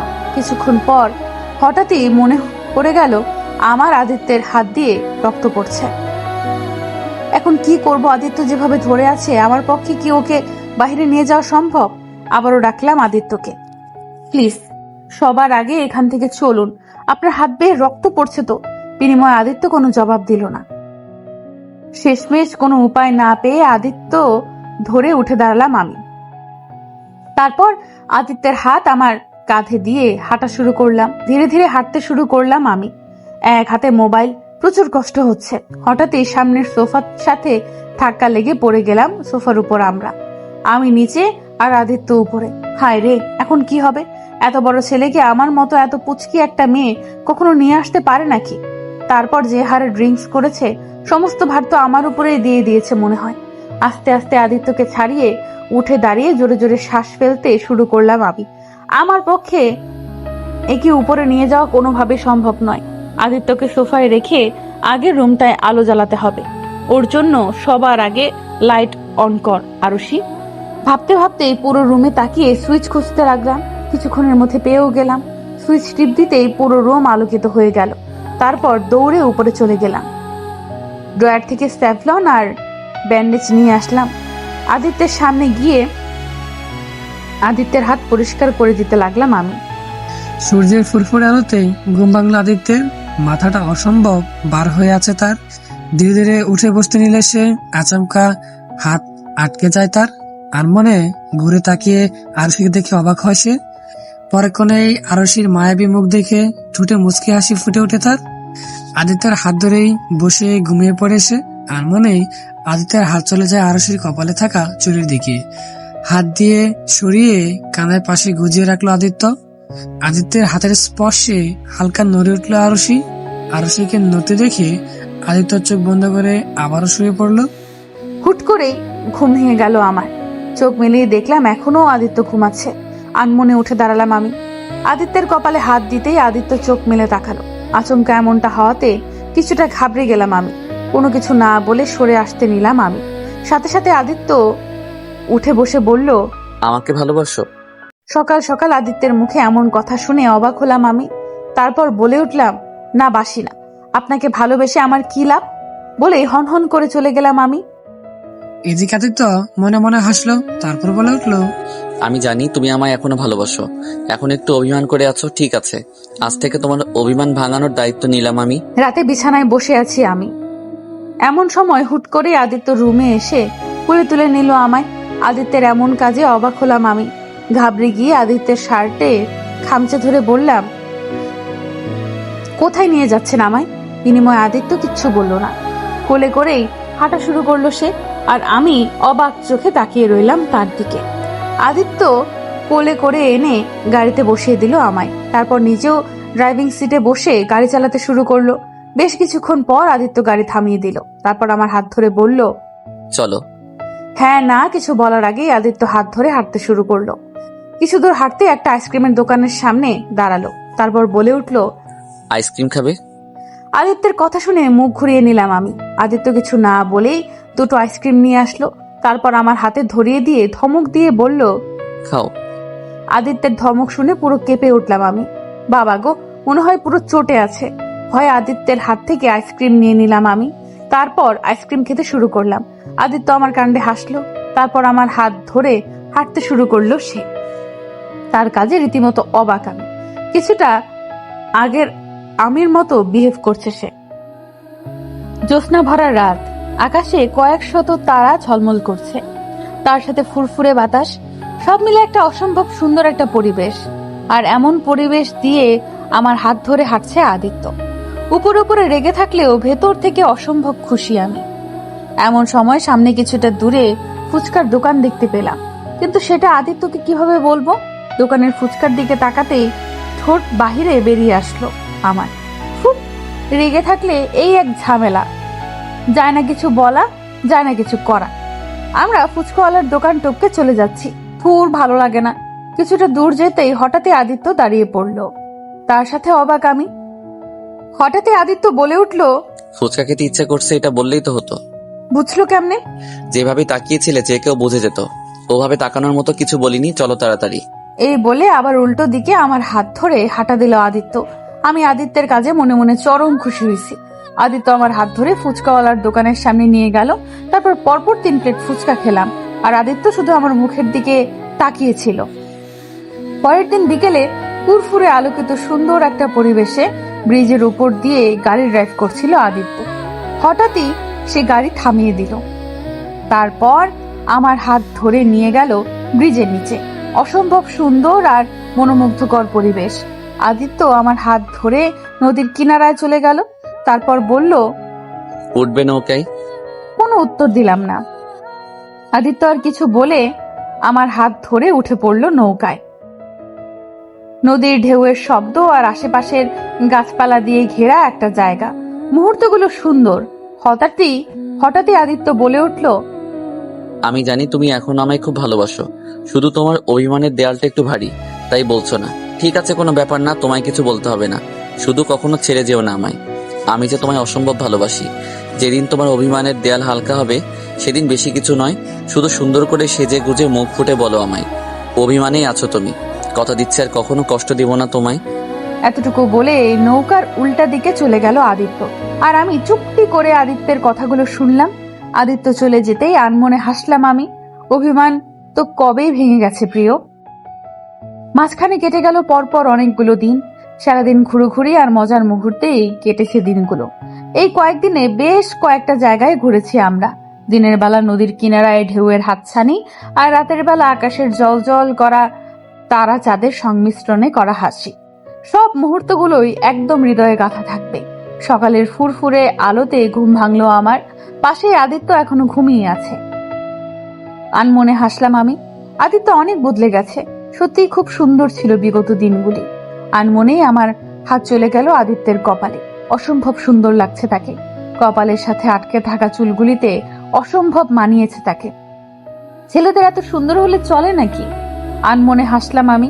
তারপর বিছানা থেকে উঠে সোজা চলে গেলাম ওয়াশরুমে। আজকে খুবই খুশি লাগছে। ওয়াশরুম থেকে বের হতেই দেখলাম আদিত্য উঠে গেছে। কিছু না বলেই রুম থেকে বেরিয়ে গেলাম আমি। ব্রেকফাস্ট শেষ করে আদিত্য চলে গেল তার কাজে, আর আমি সারা দিন শুধু ঘরে থাকি। বিকেলে ঘুরতে বের হই। আজকে ভেবে রেখেছি আদিত্যের সাথে আর রাগারাগি করব না। আজকেই বাড়ি ফিরলে তার সব অভিমান ভেঙে নতুন করে সব শুরু করব আমরা। তারপর পরিবারের সাথেও আবার সব ঠিক করে নেব। আমি জানি আব্বুকে সব বুঝিয়ে বললে ঠিক আমাদের মেনে নেবে। আজকে খুব সুন্দর করে সেজে গুজিয়ে আদিত্যর সামনে দাঁড়িয়ে বলে উঠব, আমি অভিমানেই আছো তুমি, আর আমার সেই অভিমানের দেওয়াল ভেঙে নতুন করে তৈরি করব আদিত্য আরুষির নতুন জীবন। আর থাকবে না কোনো কষ্ট, আর থাকবে না কোনো যন্ত্রণা। আজকে আদিত্য তোমায় বলে দিব তোমায় যে ভালোবাসি খুব। এসব ভাবতে ভাবতেই আনমনে হেসে উঠলাম আমি। তারপর সিঁড়ি বেয়ে উপরে চলে আসলাম। দুপুর 2টা। শাওয়ার নিয়ে এসেছি, অনেকক্ষণ হয়েছে। আজকে একটা রেড কালারের কাতান শাড়ি পরেছি, মুঠো ভর্তি লাল কাচের চুড়ি, চুলগুলো খোলা, সাথে চোখে কাজল, হালকা মেকআপ। ঘড়ির কাঁটায় দুপুর 2টো বেজে 2 মিনিট। আর কিছুক্ষণের মধ্যেই আদিত্য চলে আসবে। আজকে অনেক বড় সারপ্রাইজ দিব তোমার মাই কিউট জামাই। ভাবতেই খুশি খুশি লাগছে খুব। মাঝখানে পার হয়ে গেল অনেকটা সময়। ঘড়ির কাঁটায় 3টা বেজে গেছে, কিন্তু আদিত্য আসার নামগন্ধ নেই। একরাশ টেনশন মাখা মুখ নিয়ে রুমের মধ্যে পায়চারি করছি আমি। হঠাৎই কেন একটা অনুভূতি হলো আমার। আচমকা এমনটা হওয়ার কারণ বুঝলাম না। আদিত্যর কিছু হয়নি, হয়তো কোনো কাজে আটকে গেছে, এখনই চলে আসবে, এসব বলে নিজেকে সান্ত্বনা দিচ্ছি মনকে। কিন্তু মনটা অস্থির হয়ে আছে। টেনশনে কেটে গেল আরো 1 ঘন্টা। এখন পুরোই অবস্থা খারাপ হয়ে যাচ্ছে। এতটা দেরি হচ্ছে কেন? কি করব কিছুই বুঝতে পারছি না। অস্থিরতা কাজ করছে ভীষণ। বুকের ভেতর ভয় ভয় লাগছে। আচমকা ফোনের শব্দে আমি পুরো কেঁপে উঠলাম। কাপা কাপা হাতে ফোনটা তুলে নিলাম উপরে। আদিত্যের নাম দেখে একটু রেগে বলে উঠলাম, এত সময় লাগে কেন? বাড়ি ফিরতে, আর বাড়ি না এসে ফোন কেন দিচ্ছ? আর কিছু বলার আগেই অপর পাশ থেকে একটা অচেনা লোক বলে উঠল। ম্যাডাম, অপরিচিত কণ্ঠ কানে আসতে বুক কেঁপে উঠল আমার। আদিত্যের ফোনে অন্য কেউ। আমি কাপা কাপা গলায় বলে উঠলাম, বলুন, আপনি কে? আর আদিত্যের ফোন আপনি কেন ধরেছেন? আসলে ম্যাডাম, এই ফোনটা যার সে অ্যাক্সিডেন্ট করেছে। মুহূর্তের মধ্যে লোকটার কথা শুনে মনে হলো পায়ের নিচ থেকে মাটি সরে গেছে আমার। কি? ওনাকে হসপিটালে নেওয়া হয়েছে। আপনি চলে যান, খুব গুরুতর আঘাত পেয়েছে সে। লোকটার কথা শুনে পুরো কলিজা কেঁপে উঠল আমার। এটা হতে পারে না, আদিত্য! চেঁচিয়ে কেঁপে উঠলাম আমি। কিছুতেই কিছু মেনে নিতে পারছি না আমি। আমি তো ঠিক করে নিতে চেয়েছিলাম, তাহলে এটা কি হলো? আর ভাবতে পারছি না আমি। দ্রুত গতিতে হসপিটালে যেতে হবে আমার। হসপিটালের করিডোর দিয়ে দৌড়াচ্ছি আমি। বুকের ভেতর অসম্ভব যন্ত্রণা হচ্ছে। বারবার মনে হচ্ছে আদিত্যের কিছু হয়ে গেলে আমি কি করে বাঁচবো। চোখের পানি যেন থামছেই না। হসপিটালের বেডে ঢুকতেই কলিজা কেঁপে উঠল আমার। পুরো মুখে ব্যান্ডেজ দেওয়া আদিত্যের। সারা শরীরের অবস্থা খুব খারাপ, যা দেখে রীতিমতো অবস্থা খারাপ হয়ে গেল আমার। আমি দৌড়ে আদিত্যের হাত ধরে কেঁদে বলে উঠলাম, এসব কি হয়ে গেল আদিত্য? আমি তো এমন কিছু চাইনি। এমনটা কেন হলো আদিত্য? আমি তো ভেবেছিলাম আজকে তোমার সাথে সব অভিমান ভেঙে দিয়ে নতুন করে সব শুরু করব। তাহলে এটা কি হয়ে গেল? বলতে বলতেই কেঁদে উঠলাম আমি। হসপিটালের বেডে শুয়ে আছে আদিত্য। মাথায় আর পায়ে সম্ভবত আঘাত পেয়েছে সে। কি করে কি হলো সে যেন কিছুই বুঝতে পারলো না আদিত্য। এমনটা নয় যে সে রাস্তার মাঝখান দিয়ে ড্রাইভ করছিল। হুট করে একটা ট্রাক এসে পেছন থেকে ধাক্কা দিয়েছিল। ভাগ্য ভালো ছিল খুব, একটা ক্ষতি হয়নি তার। শুধু পায়ে বেশি আঘাত পেয়েছে আর মাথায়। এমন সময় হতভম্ব হয়ে দৌড়ে এসে তাকে জড়িয়ে ধরলো আরুষি। আচমকা এমনটা হওয়াতে আদিত্য পুরো ঘাবড়ে গেল। পরক্ষণেই নিজেকে সামলে নিল সে। আরুষি কেঁদে বলে উঠল, 2 মিনিটের জন্য আমার জানটা বেরিয়ে যাচ্ছিল, আর তুই এখানে আরামে শুয়ে আছিস। আরুষির কথা শুনে আদিত্য অবাক হয়ে বলল, কি? কি মানে? কিছুক্ষণ আগে ভুল পেশেন্টের কাছে গিয়ে কান্নাকাটি করছিলাম আমি। আরুষির কথা শুনে আদিত্য হাসবে না কাঁদবে বুঝতে পারছে না। এবার তাহলে ফ্ল্যাশব্যাকে যাওয়া যাক। কিছুক্ষণ আগে আরুষি আদিত্যের গাড়ির সামনে থেকে রিক্সা করে যাচ্ছিল একটা লোক। গাড়ির সাথে ধাক্কা লেগে গুরুতর আঘাত পেয়েছে সে। এতটা আঘাত পেয়েছে যে তার পুরো শরীর ব্যান্ডেজ করে রাখা হয়েছে। আর আরুষি যখন কান্না করছিল তখন সেই লোকটার বউ এসে আরুষিকে বলে, আর আরুষি পুরো বেবাচাকা খেয়ে যায়। বর্তমানে শালা, তুই একটা শয়তান বদমাশ, খুব খারাপ তুই। এই বলে আদিত্যের বুকে কিলঘুষি মারতে থাকে আরুষি। খুব ভয় পেয়েছিলে বুঝি? ভয় পাবো না? আমার নিঃশ্বাস বন্ধ হয়ে যাচ্ছিল। এত ভালোবাসো আমায়? না, আমি কাউকে ভালোবাসি না। এমন সময় রুমে ঢুকলো ডাক্তার। তাকে দেখে চোখ মুছে রুম থেকে বেরিয়ে আসলাম আমি। ডাক্তার হালকা হেসে বলল আদিত্যকে, খুব ভাগ্যবান তুমি, তোমায় খুব ভালোবাসে। আদিত্য ডাক্তারের কথা শুনে অবাক হয়ে বলল, আপনি কি করে বুঝলেন? কিছুক্ষণ আগে তোমায় মনে করে অন্য একটা পেশেন্ট ধরে অনেক কান্না করলো আর বলছিল তোমায় খুব ভালোবাসে, তাই আর কি। আদিত্য ডাক্তারের কথা শুনে হালকা হাসলো, তারপর বলে উঠলো, খুব ভালোবাসে আমায়। আজকে খুব জোর বেঁচে গেছো তুমি, কিন্তু অ্যাক্সিডেন্টটা করলে কি করে? আমি নিজেও জানি না। আমি তো খুব সুন্দরভাবে ড্রাইভ করছিলাম রাস্তায়, তেমন যেমন ছিল না। হঠাৎ কোথা থেকে একটা ট্রাক এসে ধাক্কা দিল। বিনিময়ে ডাক্তার আর কিছু বলল না।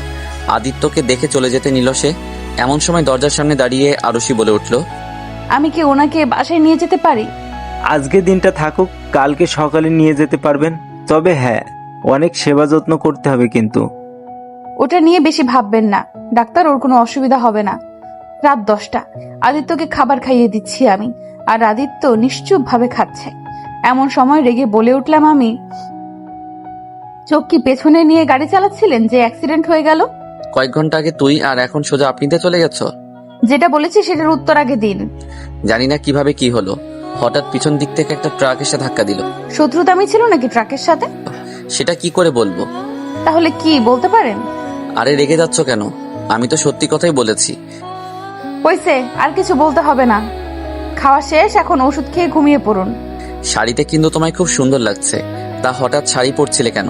এতক্ষণ পর মনে পড়লো আমি আদিত্যের জন্য সেজেছিলাম। যাক, কোনো ব্যাপার না, আদিত্য সুস্থ হলে বলবো। এসব ভেবে আদিত্যকে বলে উঠলাম আমি, এমনিই পড়ছিলাম। এতটুকু বলে হনহন করে চলে আসলাম আমি। এদিকে আদিত্য আর কিছু না ভেবে চুপচাপ শুয়ে পড়ল সে। ভোরের আলোতে ঘুম ভাঙলো আদিত্যের। রুমের জানালা ভেদ করে আলো আসছে তাদের রুমে। একটু পাশ ঘুরতেই আরশিকে শুয়ে থাকতে দেখে হাসলো আদিত্য। তারপর তার হাত দিয়ে আরশির কপালের চুলগুলো সরিয়ে দিল। এক দৃষ্টিতে তাকিয়ে আছে আদিত্য আরশির দিকে। মায়াবী ফেস, চোখে কাজল লেগে আছে লেপটে, চুলগুলো এলোমেলো ভাবে উঠছে। এই মুহূর্তে আরশি অগোছালো থাকলেও আদিত্যের কাছে থেকে অসম্ভব সুন্দর লাগছে। আসলে কাউকে ভালোবাসলে যে সে যেভাবেই থাকুক না কেন সব সময় ভালো লাগে তাকে, যেমনটা আদিত্যের কাছে আরুষিকে লাগছে। হালকা নড়ে উঠল আরুষি, কারণ সকালের রোদ এসে পড়ছে আরুষির মুখে। আদিত্য তার বাম হাতটা একটু উপরে উঠালো, যার ফলে আরুষির মুখে এসে পড়ল আদিত্যের হাতের ছায়া। হালকা ছায়া পড়তেই আরুষি আরাম করে আবার ঘুমিয়ে পড়ল। ঘড়িতে সকাল 10:30। আদিত্যকে বাড়ি নিয়ে যাওয়া হবে এখন। আদিত্যের খবর শুনে তার বন্ধুরা বেশ কয়েকবার এসেছে তাকে দেখতে।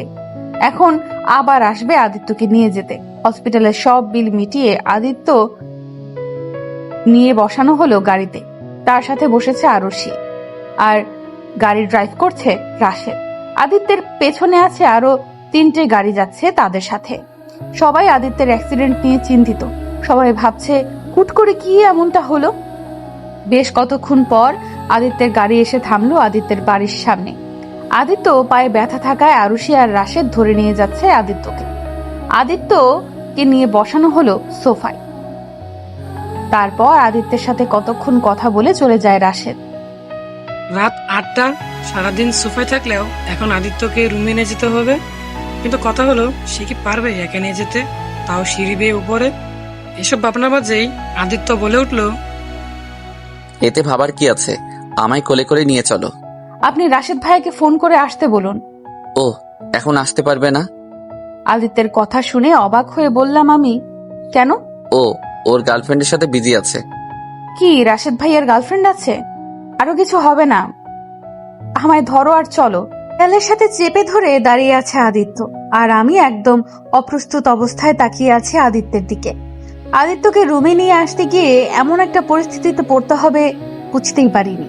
তবে এই পরিস্থিতি তৈরির জন্য আমি নিজেই দায়ী। কিছুক্ষণ আগে আদিত্যকে ধরে সিঁড়ি বেয়ে উপরে নিয়ে আসতে আসতে রুমে ঢুকতেই আমি নিজের পায়ে পেঁচিয়ে পড়ে যেতে নিলে সাথে সাথে আদিত্য আমায় ধরে দেয়ালের সাথে ধরল। আচমকে এমনটা হওয়াতে পুরোই ঘাবড়ে গেলাম আমি। সাথে সাথে আদিত্যকেও ধরে নিয়েছি আমি। বর্তমানে আদিত্য আমায় ধরে আছে। আদিত্যের ভারী নিঃশ্বাস এসে পড়ছে আমার মুখে। বুকের ভেতর দগদগ করছে আমার। হঠাৎ করে এতটা কাছে আসায় আমি পুরো অপ্রস্তুত হয়ে পড়েছি। আদিত্য আমার মুখের দিকে তাকিয়ে বলে উঠল, তোমার ঠোঁটে মিষ্টি হাসি আমার প্রিয় সখী। হুট করে আদিত্যের মুখে এমন কথায় হকচকিয়ে উঠলাম আমি। কোনো কিছু না বলে আদিত্যকে ছাড়িয়ে বসিয়ে দিলাম বিছানায়। আদিত্য আমার কাজে কিছু বলল না, চুপ করেই রইল। আদিত্যের নিশ্চুপতা বলে দিচ্ছে সে অভিমান করেছে। মাঝখানে কেটে গেল পুরো 1 মাস 10 দিন। এখন একদম আগের মতো সুস্থ হয়ে গেছে আদিত্য। এই 1 মাস 10 দিনের বদলে অনেক কিছু আরশি হয়তো বলেননি আদিত্যকে। সে ভালোবাসে তাকে, কিন্তু রাগ করে আর কথা বলেনি। বলতে গেলে সবকিছু স্বাভাবিক হয়ে গেছে আদিত্য আর আরশির মধ্যে। শুধু আরশি মুখে প্রকাশ করেনি, এখনো সে আদিত্যকে ভালোবাসে। সন্ধ্যার প্রহরের আলো, সূর্যের রক্ত লাল করা আলোকিত সন্ধ্যায় বিছানায় বসে আছি আমি। মনের ভেতর এক অদ্ভুত শিহরণ বয়ে চলেছে। আদিত্যের সাথে স্বাভাবিক হলেও কোথাও কিছু ঠিক নয়। মনের ভেতর শূন্যতা, ভালোবাসার শূন্যতা, কিছুটা পরিবারের আর বাকিটা আদিত্যের। কবে সব ঠিক হবে ভেবে দীর্ঘশ্বাস ফেললাম আমি। এমন সময় রুমে আসলো আদিত্য। আমায় মনমরা হয়ে বসে থাকতে দেখে বলে উঠল, মন ভালো নেই? আচমকা কারো মুখে এমন কথা শুনে সামনে তাকালাম আমি। আদিত্য দেখে বলে উঠলাম, না তেমন কিছু নয়। হুট করে আদিত্য আমার হাত ধরে বলল, চলো। আমি অবাক চোখে তাকিয়ে বলে উঠলাম আদিত্যকে, কোথায়? আরে চলো না, গেলে দেখতে পাবে। এই বলে কিছু ব্যাগ আমার হাতে গুছিয়ে দিয়ে বলল সে, এগুলো সব পড়ে ফেলো, তোমার জন্য এনেছি। এগুলো পরে বের হবে তুমি। বিনিময়ে কিছু বললাম না আদিত্যকে, হাত থেকে ব্যাগগুলো নিয়ে শুধু মাথা নাড়ালাম। আদিত্য হাসলো শুধু, তারপর বেরিয়ে গেল রুম থেকে। আদিত্য বের হতেই ব্যাগটা খুললাম। অসম্ভব সুন্দর রেড কালারের একটা জর্জেট চুড়িদার, অসম্ভব সুন্দর, সাথে হালকা কিছু গহনাপত্র, আর তার সাথে ছোট্ট একটা চিরকুট।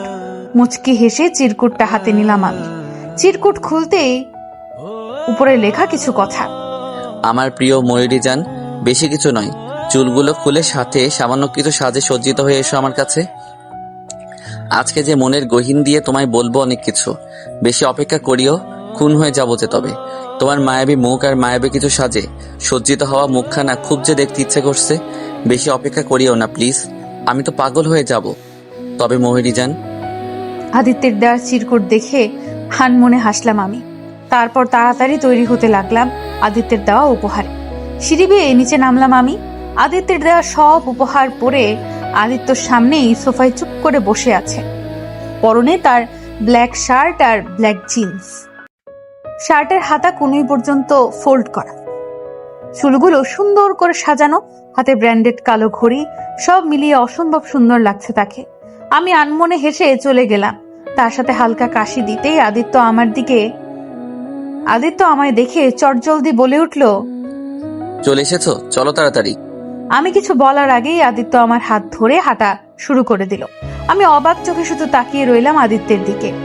আদিত্য আমায় নিয়ে এসে গাড়িতে বসিয়ে দিল।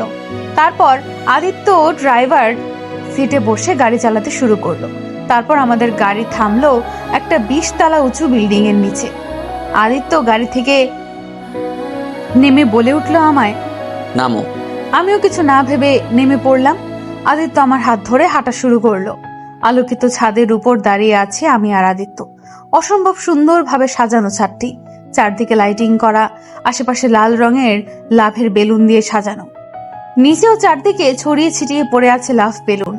ছাদের রেলিং গুড়িয়ে রয়েছে মোমবাতি।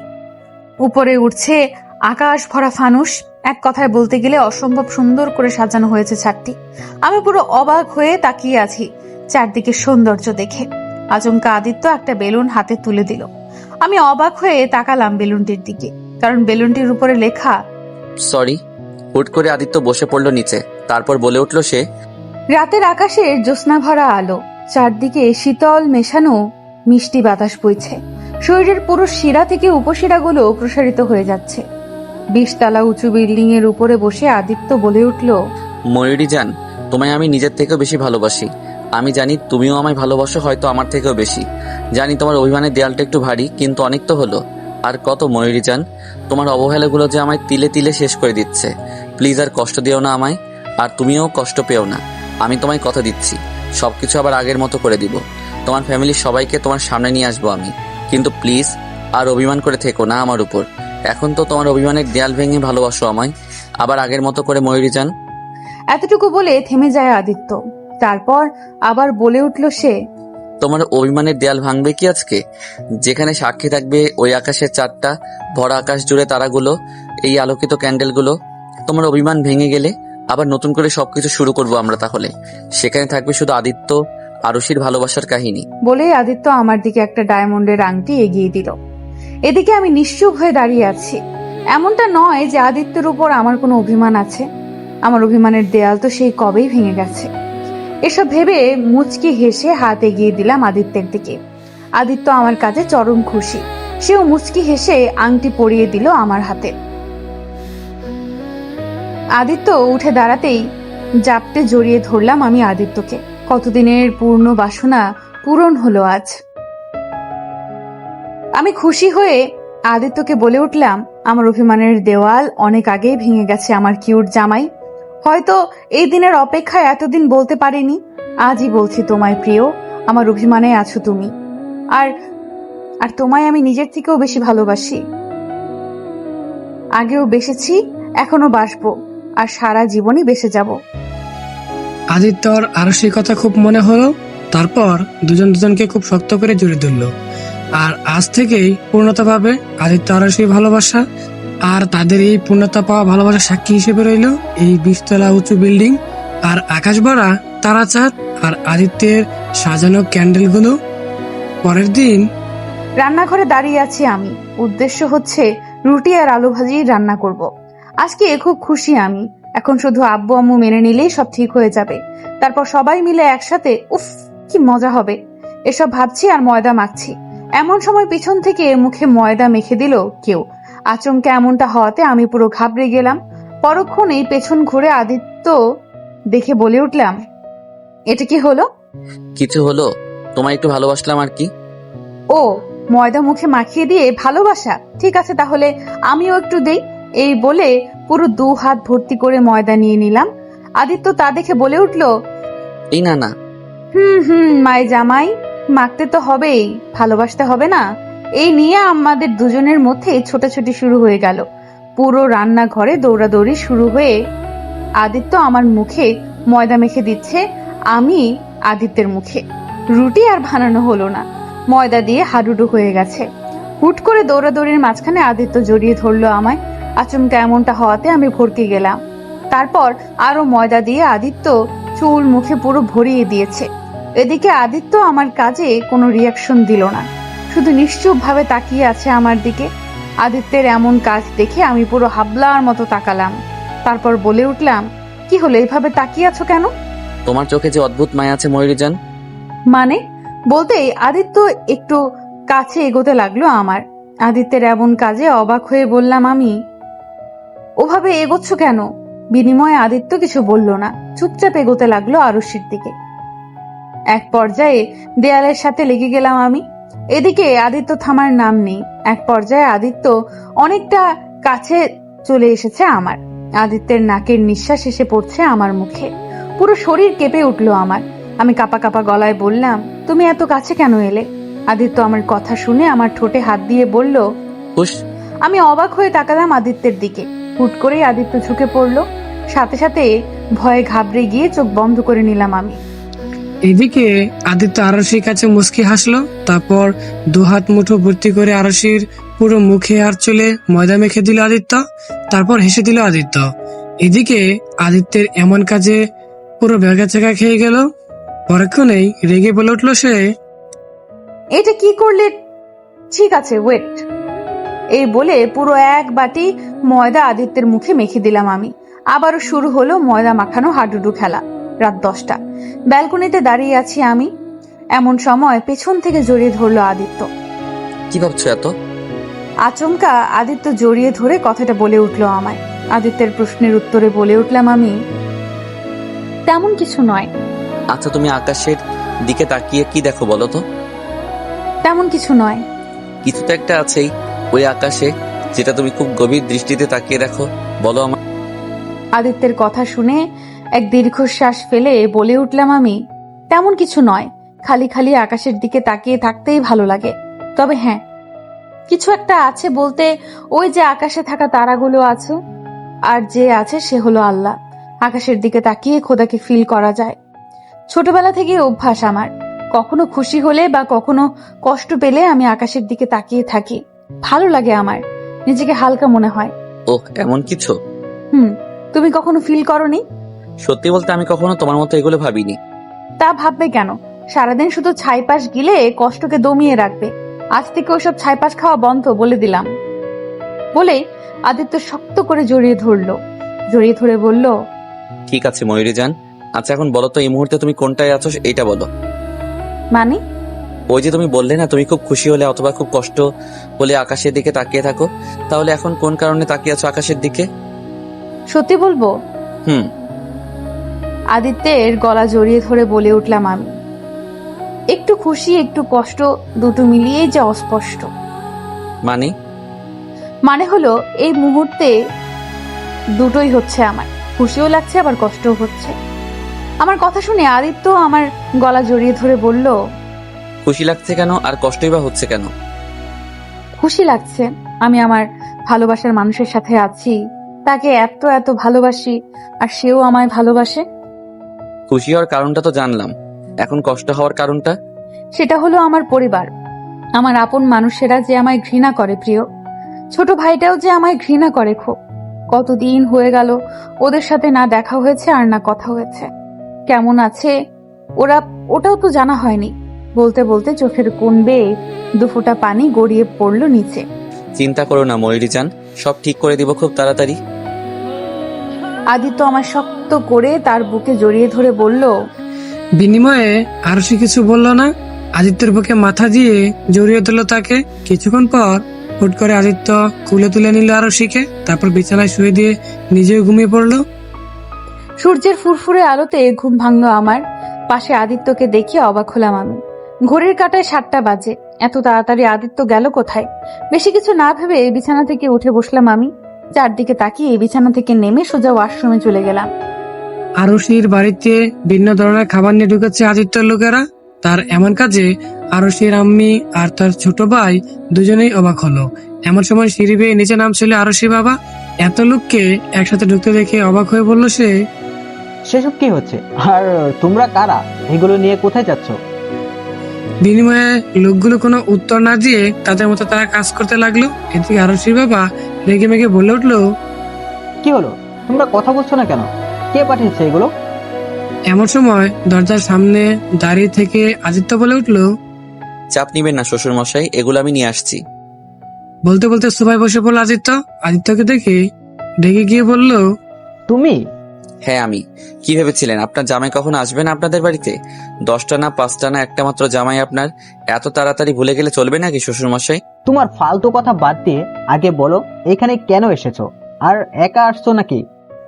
কেন, মেয়েকে আনলে খুশি হতেন বুঝি? এই বলে আদিত্য তার চোখের কালো চশমাটা খুলে সামনের টেবিলে রাখলো। এমন সময় আদিত্য রানা লোকেদের মধ্যে একজন বলে উঠলো, ভাই সবকিছু রাখা হয়ে গেছে। ঠিক আছে, এখন তাহলে তোরা যা, বাকিটা আমি একাই শ্বশুর মশাইয়ের সাথে বুঝে নিব, তাই না শ্বশুর মশাই? ওকে ভাই। বলেই আদিত্যের লোকেরা চলে গেল বাহিরে। আদিত্যের লোকেরা চলে যেতেই আদিত্য আরশির বাবাকে বলে উঠলো, কি হলো শ্বশুর মশাই, দাঁড়িয়ে আছেন কেন? বসুন না। আদিত্যের কথা শুনে আরশি বাবা বসলো না। যা দেখে আদিত্য বলে উঠলো, আহা শ্বশুর মশাই, দাঁড়িয়ে থাকবেন তাহলে, বসবেন না? আদিত্যের কোনো হেলদোল হলো না আরশির বাবার। যা দেখে আদিত্য রেগে মেগে চেঁচিয়ে বলে উঠলো, আপনি কি আমার বাংলা কথা বুঝতে পারছেন না? বলে সজোরে হাতের পিস্তল দিয়ে টেবিলের উপর একটা বাড়ি মারলো। সাথে সাথে বাড়ির সবাই পুরো কেঁপে উঠলো। আদিত্য আবার বলে উঠলো, বসুন। সাথে সাথে আরশি বাবা বসে পড়লো সোফায়। তিনি বসতেই আদিত্য জোরে জোরে দুবার শ্বাস ফেলে নিজেকে কন্ট্রোল করে শান্ত গলায় বলে উঠলো, দেখুন, এখানে আমি না কোনো ঝগড়া করতে এসেছি না কোনো ঝামেলা করতে। আমি চাই আপনাদের আর আরশির মধ্যে যে ভুল বোঝাবুঝিটা হয়েছে সেটা সংশোধন করতে। তাই আমি হাত জোর করে অনুরোধ করছি, আমায় রাগাবেন না, আর কথাটাকে থ্রেট হিসেবে নিবেন না, অনুরোধ হিসেবে নিবেন। তুমি কি আমায় ভয় দেখাচ্ছ? এই যে শ্বশুর মশাই, এইমাত্র বললাম থ্রেট হিসেবে নিয়ে নিবেন না, তারপরও। আদিত্য কিছুক্ষণ চুপ থেকে বলল, দেখুন শ্বশুর মশাই, যেটা হয়েছে সেটার জন্য আরশির কোনো দোষ নেই। যা করেছি সব আমি করেছি, তাই প্লিজ আরশির উপর আর রাগ করে থাকবেন না। ও যে আপনাদের ছাড়া ভালো নেই, আমি জানি আপনারাও আরশিকে ছাড়া ভালো নেই, তাই আমি আপনাদের কাছে হাত জড়ো করে বলছি, প্লিজ আর রাগ করে থাকবেন না। আপনার সব রাগ তো আমার উপর, প্লিজ তার শাস্তি আরশিকে দিবেন না। এই কয়েকদিনে এমন দিন নেই যেদিন আরশি আপনাদের কথা ভেবে কাঁদেনি। প্লিজ ওকে কাঁদাবেন না। প্লিজ সব ভুলে গিয়ে আবার আগের মতো করে আরশিকে আপন করে নিন, প্লিজ শ্বশুর মশাই। আরশি বাবা আদিত্যের কথাগুলো চুপচাপ শুনে কিছুক্ষণ পর বলে উঠলো, তুমি কি চাচ্ছ আমি তোমাকে জামাই হিসাবে মেনে নিব? আমি জানি আমায় আপনি কোনোদিনও মেনে নিবেন না, কারণ আমার কাজ সম্পর্কে এতটুকু বলবো, আমি যেটা করি সেটা লোকদের ভালোর জন্য। যারা গরিবদের টাকা ক্ষমতার জোরে কেড়ে নেয় তাদের আমি শাস্তি দেই, আর এটা যদি অপরাধ হয় তাহলে আমি অপরাধী। আপনাকে আমায় মেনে নিতে হবে না শ্বশুর মশাই, আরশিকে মেনে নিলেই হবে। তবে মেনে নিবেন মানে এটা নয় আমায় ছেড়ে দিয়ে। এতটুকু বলে থামলো আদিত্য। তারপর আবার বলে উঠলো, ছোটবেলা থেকে আমি একা বেঁচে আছি, কখনো বাবা মার ভালোবাসা পাইনি, আর না পেয়েছি কোনোদিন ভাই বোনের ভালোবাসা। এই ভালোবাসার অভাবে এমন হয়ে গেছি আমি। তারপর হঠাৎ আরশি আসলো, আমায় ভালোবাসলো, তখন বুঝলাম ভালোবাসার আসল মানে। কিন্তু যতক্ষণে বুঝতে পেরেছি ততক্ষণে দেরি হয়ে গেছে, তাই এমনটা করতে হলো। সত্যি বলতে মা বাবার ভালোবাসা পেতে তো আমারও খুব পেতে ইচ্ছে হয় শ্বশুর মশাই, কিন্তু কি করার, ভাগ্যে নেই আমার। তাই আমি চাই না আমার জন্য কেউ বাবা মার ভালোবাসা থেকে বঞ্চিত হোক। তাই অনুরোধ শ্বশুর মশাই, আর আরশিকে কষ্ট দিয়ে। এই বলে আদিত্য থেমে গেল। হয়তো আর কিছুক্ষণ কথা বললেই তার চোখ বেশি আসতো। এদিকে দূর থেকে আরশির মা আদিত্যের কথাগুলো ওনার খারাপ লাগলো। ছোটবেলা থেকে ছেলেটা মা বাবার জন্য কষ্ট পাচ্ছে, আরশির কথা ভেবেও কষ্ট পাচ্ছে সে। এদিকে আরশির বাবা চুপ করে বসে আছে, কিছু বলছে না। এমনটা নয় যে সে আরশির জন্য কষ্ট পাচ্ছে, আরশিকে ভালোবাসে তো খুব, কিন্তু তার এই চাপা কষ্ট কাউকে বুঝতে দেননি আরশির বাবা। বেশ কিছুক্ষণ পর আদিত্য বলে উঠলো, কি হলো শ্বশুর মশাই, কিছু বলবেন না? আদিত্যের কথায় আরশি বাবা তার ভাবনা থেকে বেরিয়ে আসলো। তারপর বলে উঠলো, তোমার বলা শেষ হয়েছে? তাহলে তুমি এখন আসতে পারো। এতক্ষণ পর আরশি বাবার মুখে এমন কথা শুনে হা হয়ে গেল আদিত্য। তারপর বলে উঠলো, প্লিজ শ্বশুর মশাই। তোমার আর কোনো কথা শুনতে চাই না। এই বলে আরশি বাবা সোফা থেকে উঠে সোজা উপরে চলে গেলেন। এদিকে আদিত্য মাথা নিচু করে বসে রইল সোফায়। এমন সময় আদিত্যের সামনে এসে বলল আরশির আম্মু। আদিত্যের মাথায় হাত দিয়ে বলল, আপনাদের ছাড়া ভালো নেই শাশুড়ি মা। বিনিময়ে আরশি মা কিছু বলল না। আদিত্য আর কিছু বলে চুপচাপ বেরিয়ে আসলো বাড়ি থেকে। বাড়িতে ঢুকতে গিয়ে আরেকবার পিছন করে আরশি বাড়ির দিকে তাকিয়ে চলে গেল সে, মন খারাপ করে। তারপর গাড়ি করে চলে গেল আদিত্য। কলিং বেল বাজতে গিয়ে দরজা খুলে দিলাম আমি। সামনের ব্যক্তিদের চোখে পড়তেই চোখ বড় বড় হয়ে গেল আমার। অবাক চোখে তাকিয়ে আছি আমি মানুষগুলোর দিকে, কারণ বাহিরে আমার বাবা মা আর ছোট ভাই দাঁড়িয়ে আছে। ওদের দিকে কি করব বুঝতে পারছি না আমি অবাক চোখে তাকিয়ে আছি। এমন সময় আব্বু বলে উঠলো, কি হলো, আমাদের ভিতরে আসতে বলবি না, নাকি বাইরে দাঁড়িয়ে থাকবো? সঙ্গে সঙ্গে আমি দৌড়ে গিয়ে আব্বু আম্মুকে জড়িয়ে ধরে কেঁদে দিলাম। আমার কান্না দেখে আব্বু মাথায় হাত দিয়ে বলল, আরে পাগলি মেয়ে, আর কাদা লাগবে না, আমরা তো চলে এসেছি। আব্বু আম্মু, তোমরা আমায় ক্ষমা করে দিয়েছো। সব কথাকে বাইরে বসেই বলবো? এই যা দেখছো, আমি একদম ভুলেই গেছিলাম। আসো মা, বাবা, রুহান, তোমরা বসো, আমি এক্ষুনি আসছি। এখন কিছু লাগবে না। একটু বসো, আমি এক্ষুনি আসছি। এই বলে খুশি হয়ে সোজা উপরে উঠে গেলাম। তারপর রুমে ঢুকে ফোনটা হাতে নিয়ে সোজা আদিত্যের কাছে ফোন দিলাম। প্রথম কলেই আদিত্য ফোন তুলে নিল। তারপর আমি বলে উঠলাম, তুমি কোথায় আদিত্য? আমি চেম্বারে। তোমাদের একটা কথা বলতে ভুলে গেছি। আদিত্য হলো একজন ডাক্তার। ও একটু তাড়াতাড়ি বাসায় আসতে পারবে প্লিজ? একটু ইমার্জেন্সি আছে। কি হয়েছে, সব ঠিক আছে তো? তোমার শরীর ঠিক আছে? সব ঠিক আছে, তুমি চলে আসো প্লিজ বাসায়। আচ্ছা দেখছি। ঠিক আছে, তাড়াতাড়ি আসবে কিন্তু। বলেই ফোনটা কেটে দিল আদিত্য। তারপর আমিও খুশি হয়ে নিচে গেলাম। তোমরা কি খাবে বলো, আমি নিজ হাতে রান্না করে খাওয়াবো তোমাদের। এখন কিছু লাগবে না, জামাই আসুক, আমরা একসাথে খাবো। বাবার কথা শুনে আমি রীতিমতো অবাক হলাম। আমি নিশ্চুপভাবে গিয়ে বসে পড়লাম নিচে। তারপর আব্বুর হাত ধরে বলে উঠলাম, তুমি আমাদের মেনে নিয়েছো? তবে আমার একটা শর্ত। কি শর্ত বাবা? সেটা আদিত্য আসলেই বলবো। ঠিক আছে বাবা, তুমি বসো, আমি তোমাদের জন্য চা বা কফি নিয়ে আসি। ঠিক আছে। তারপর আমি উঠে চলে আসলাম রান্নাঘরে। আমার পেছন পেছন আম্মু চলে আসলো। আম্মুকে দেখে আমি জড়িয়ে ধরে বলে উঠলাম, সরি আম্মু। ঠিক আছে, এখন বলতো এখানে কেমন আছিস তুই? আম্মু, আগে যেমন ছিলাম এখন তার চেয়েও খুব ভালো আছি। তোমরা যে চলে এসেছো, একটা কথা বলবো মা? বল। হঠাৎ করে তোমরা এইভাবে এখানে? আমার কথা শুনে অবাক হয়ে বলল, কেন, তুই জানিস না? কি জানব? কেন, আদিত্য তো সকালে গিয়েছিল আমাদের বাড়ি। কি? তারপর আম্মু সব বলতে শুরু করলো। আদিত্য বাড়িতে যাওয়া থেকে শুরু করে ফেরত আসা পর্যন্ত সবকিছু।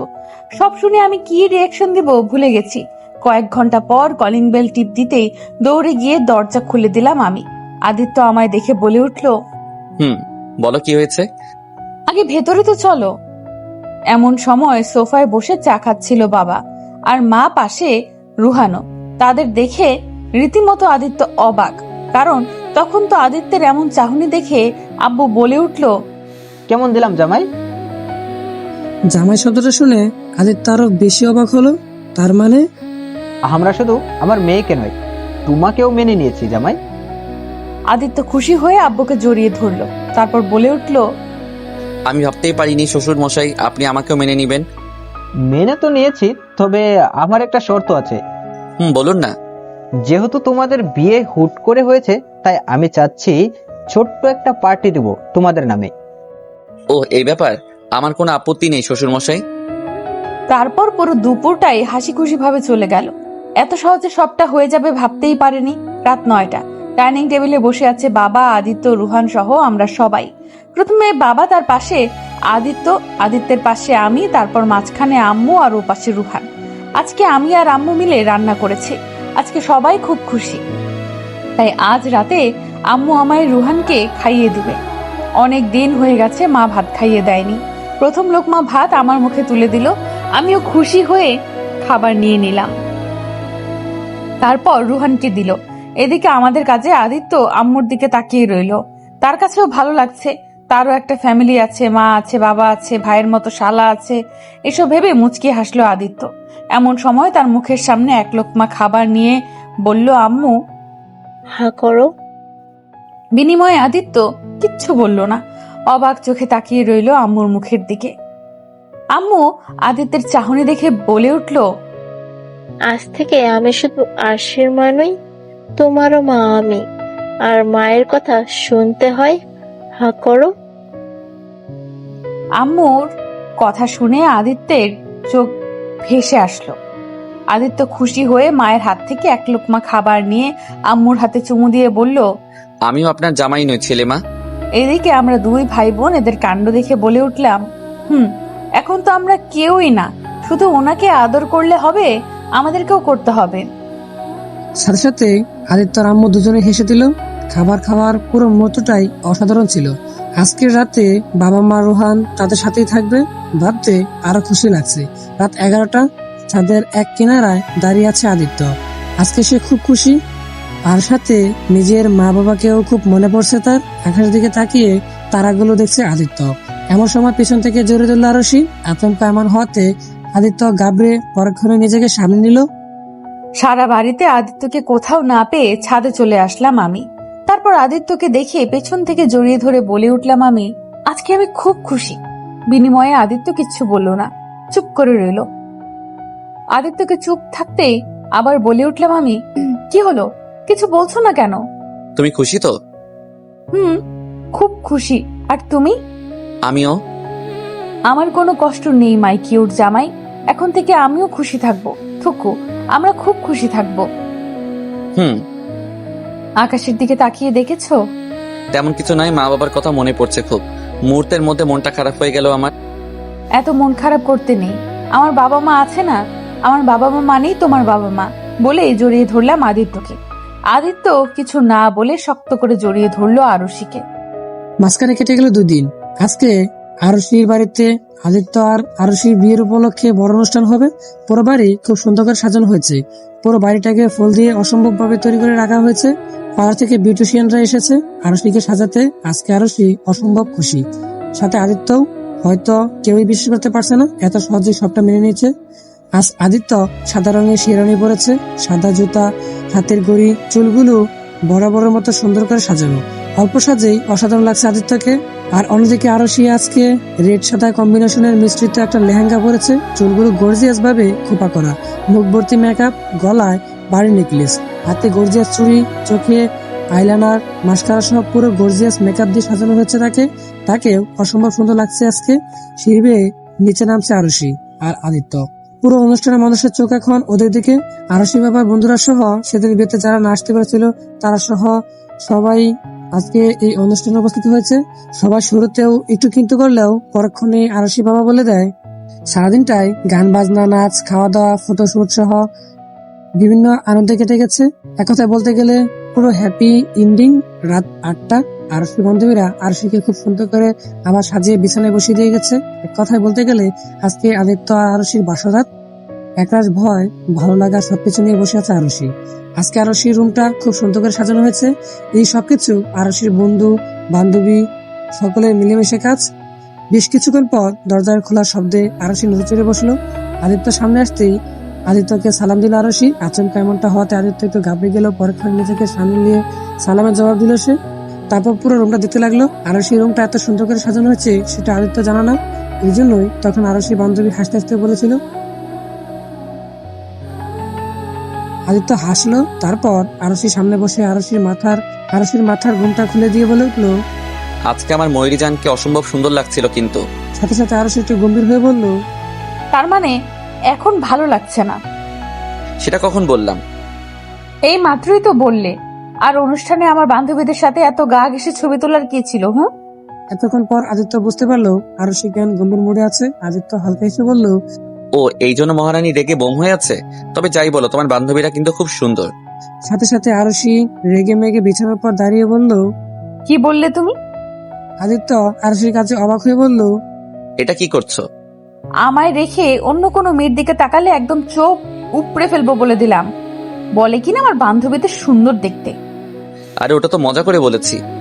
তোমার মজার গুষ্টি কিলাই। থাকো তুমি, গেলাম। এই বলে যেই না আরশি বিছানা থেকে নামতে যাবে, সাথে সাথে আদিত্য আরশির হাত ধরে টান দিল। সাথে আরশি এসে পড়লো আদিত্যের বুকে। আচমকা এমনটা হতে আরশি পুরো ব্যবচ্ছাকা খেয়ে গেল। আদিত্য আরশিকে ধরে বলে উঠলো। বাসর করে এইভাবে চলে গেলে চলবে নাকি? মানে বোঝাচ্ছি তোমায়। তারপর দুজনে ডুব দিল ভালোবাসার অতল সাগরে। খুনসুটি রাগ হইবার নিয়েই দিন কাটছিল আদিত্য আর আরশির জীবন। দেখতে দেখতে কেটে গেল পুরো 5 বছর। আয়নার সামনে দাঁড়িয়ে আদিত্য চেঁচাচ্ছে, টাই পাচ্ছে না বলে। ওদিকে আরশি রান্নাঘরে দাঁড়িয়ে চেঁচিয়ে বলল। আরে ড্রয়ারে আছে, দেখো। আমি পাচ্ছি না, তুমি আসো। একরাশ বিরক্ত মাখা মুখ নিয়ে রান্নাঘর থেকে বেরিয়ে আসলো। এমন সময় শাড়ি আঁচল ধরে দাঁড়ালো কেউ। পিছন করে আরশি তাকে দেখে বলল। ওরে শয়তান, চলো আমার সাথে। এদিকে আরশি এখনো না আসে আদিত্য আবার চেঁচিয়ে বলল। কি হলো আরশি? কিছু, এই তোমার টাইম। আদিত্য ঘুরে তাকাতেই তার ছেলে আয়ুষের গলায় বলে উঠল। এটা কি করেছো তুমি? সাথে সাথে আয়ুষ হাতে তালি দিতে দিতে বলল। আমাকে তেমন লাগতে পাপা। আদিত্য হেসে আয়ুষকে আরশির কোল থেকে নিয়ে বলল। খুব সুন্দর লাগছে সোনা। আসলে আয়ুষ হলো আদিত্য আর আরশির ছেলে। আদিত্য আবারও বলে উঠল। কিন্তু এখন যেটা দিতে হবে পাপাকে, পাপা যে কাজে যাবে। না, দিব না। এসব কি হচ্ছে? আয়ুষ, পাপা বলছে না পাপার লাগবে, এখন দাও বলছি। সাথে সাথে আয়ুষ আদিত্যকে বলে উঠল। পাপা আমি পতা, খালি বকে। আয়ুষের কথা শুনে আদিত্য বলে উঠল। ঠিক বলেছ, আমি পচা। কি, আমি পচা? আদিত্য আয়ুষকে কোল থেকে নামিয়ে দিয়ে বলল। সোনা তুমি এখন বাইরে গিয়ে খেলো, আমি তোমার জন্য চকলেট নিয়ে আসছি। আয়ুষ আরো কিছু না বলে চলে গেল রুম থেকে। এদিকে আরশি ভাবলার মতো তাকিয়ে রইল। তারপর বলে উঠল। এইটা কি করলে? ও তো টাই না দিয়ে চলে গেল। আদিত্য একটু একটু করে সামনে আগাতে আগাতে বলল। ভাবছি আজকে আর কোথাও যাবো না, বাড়িতে থাকবো। বাড়িতে থাকবে কেন? সেটাই তো বলবো। এই যেই না আদিত্য এগোতে গেল, সাথে সাথে আরশি দিল দৌড়। আর আরশির পিছনে আদিত্য দৌড়। পুরো রুমটা দুজনে ছোটাছুটি করছে আর আমাদের খুনসুটি আর ভালোবাসা কাটছে।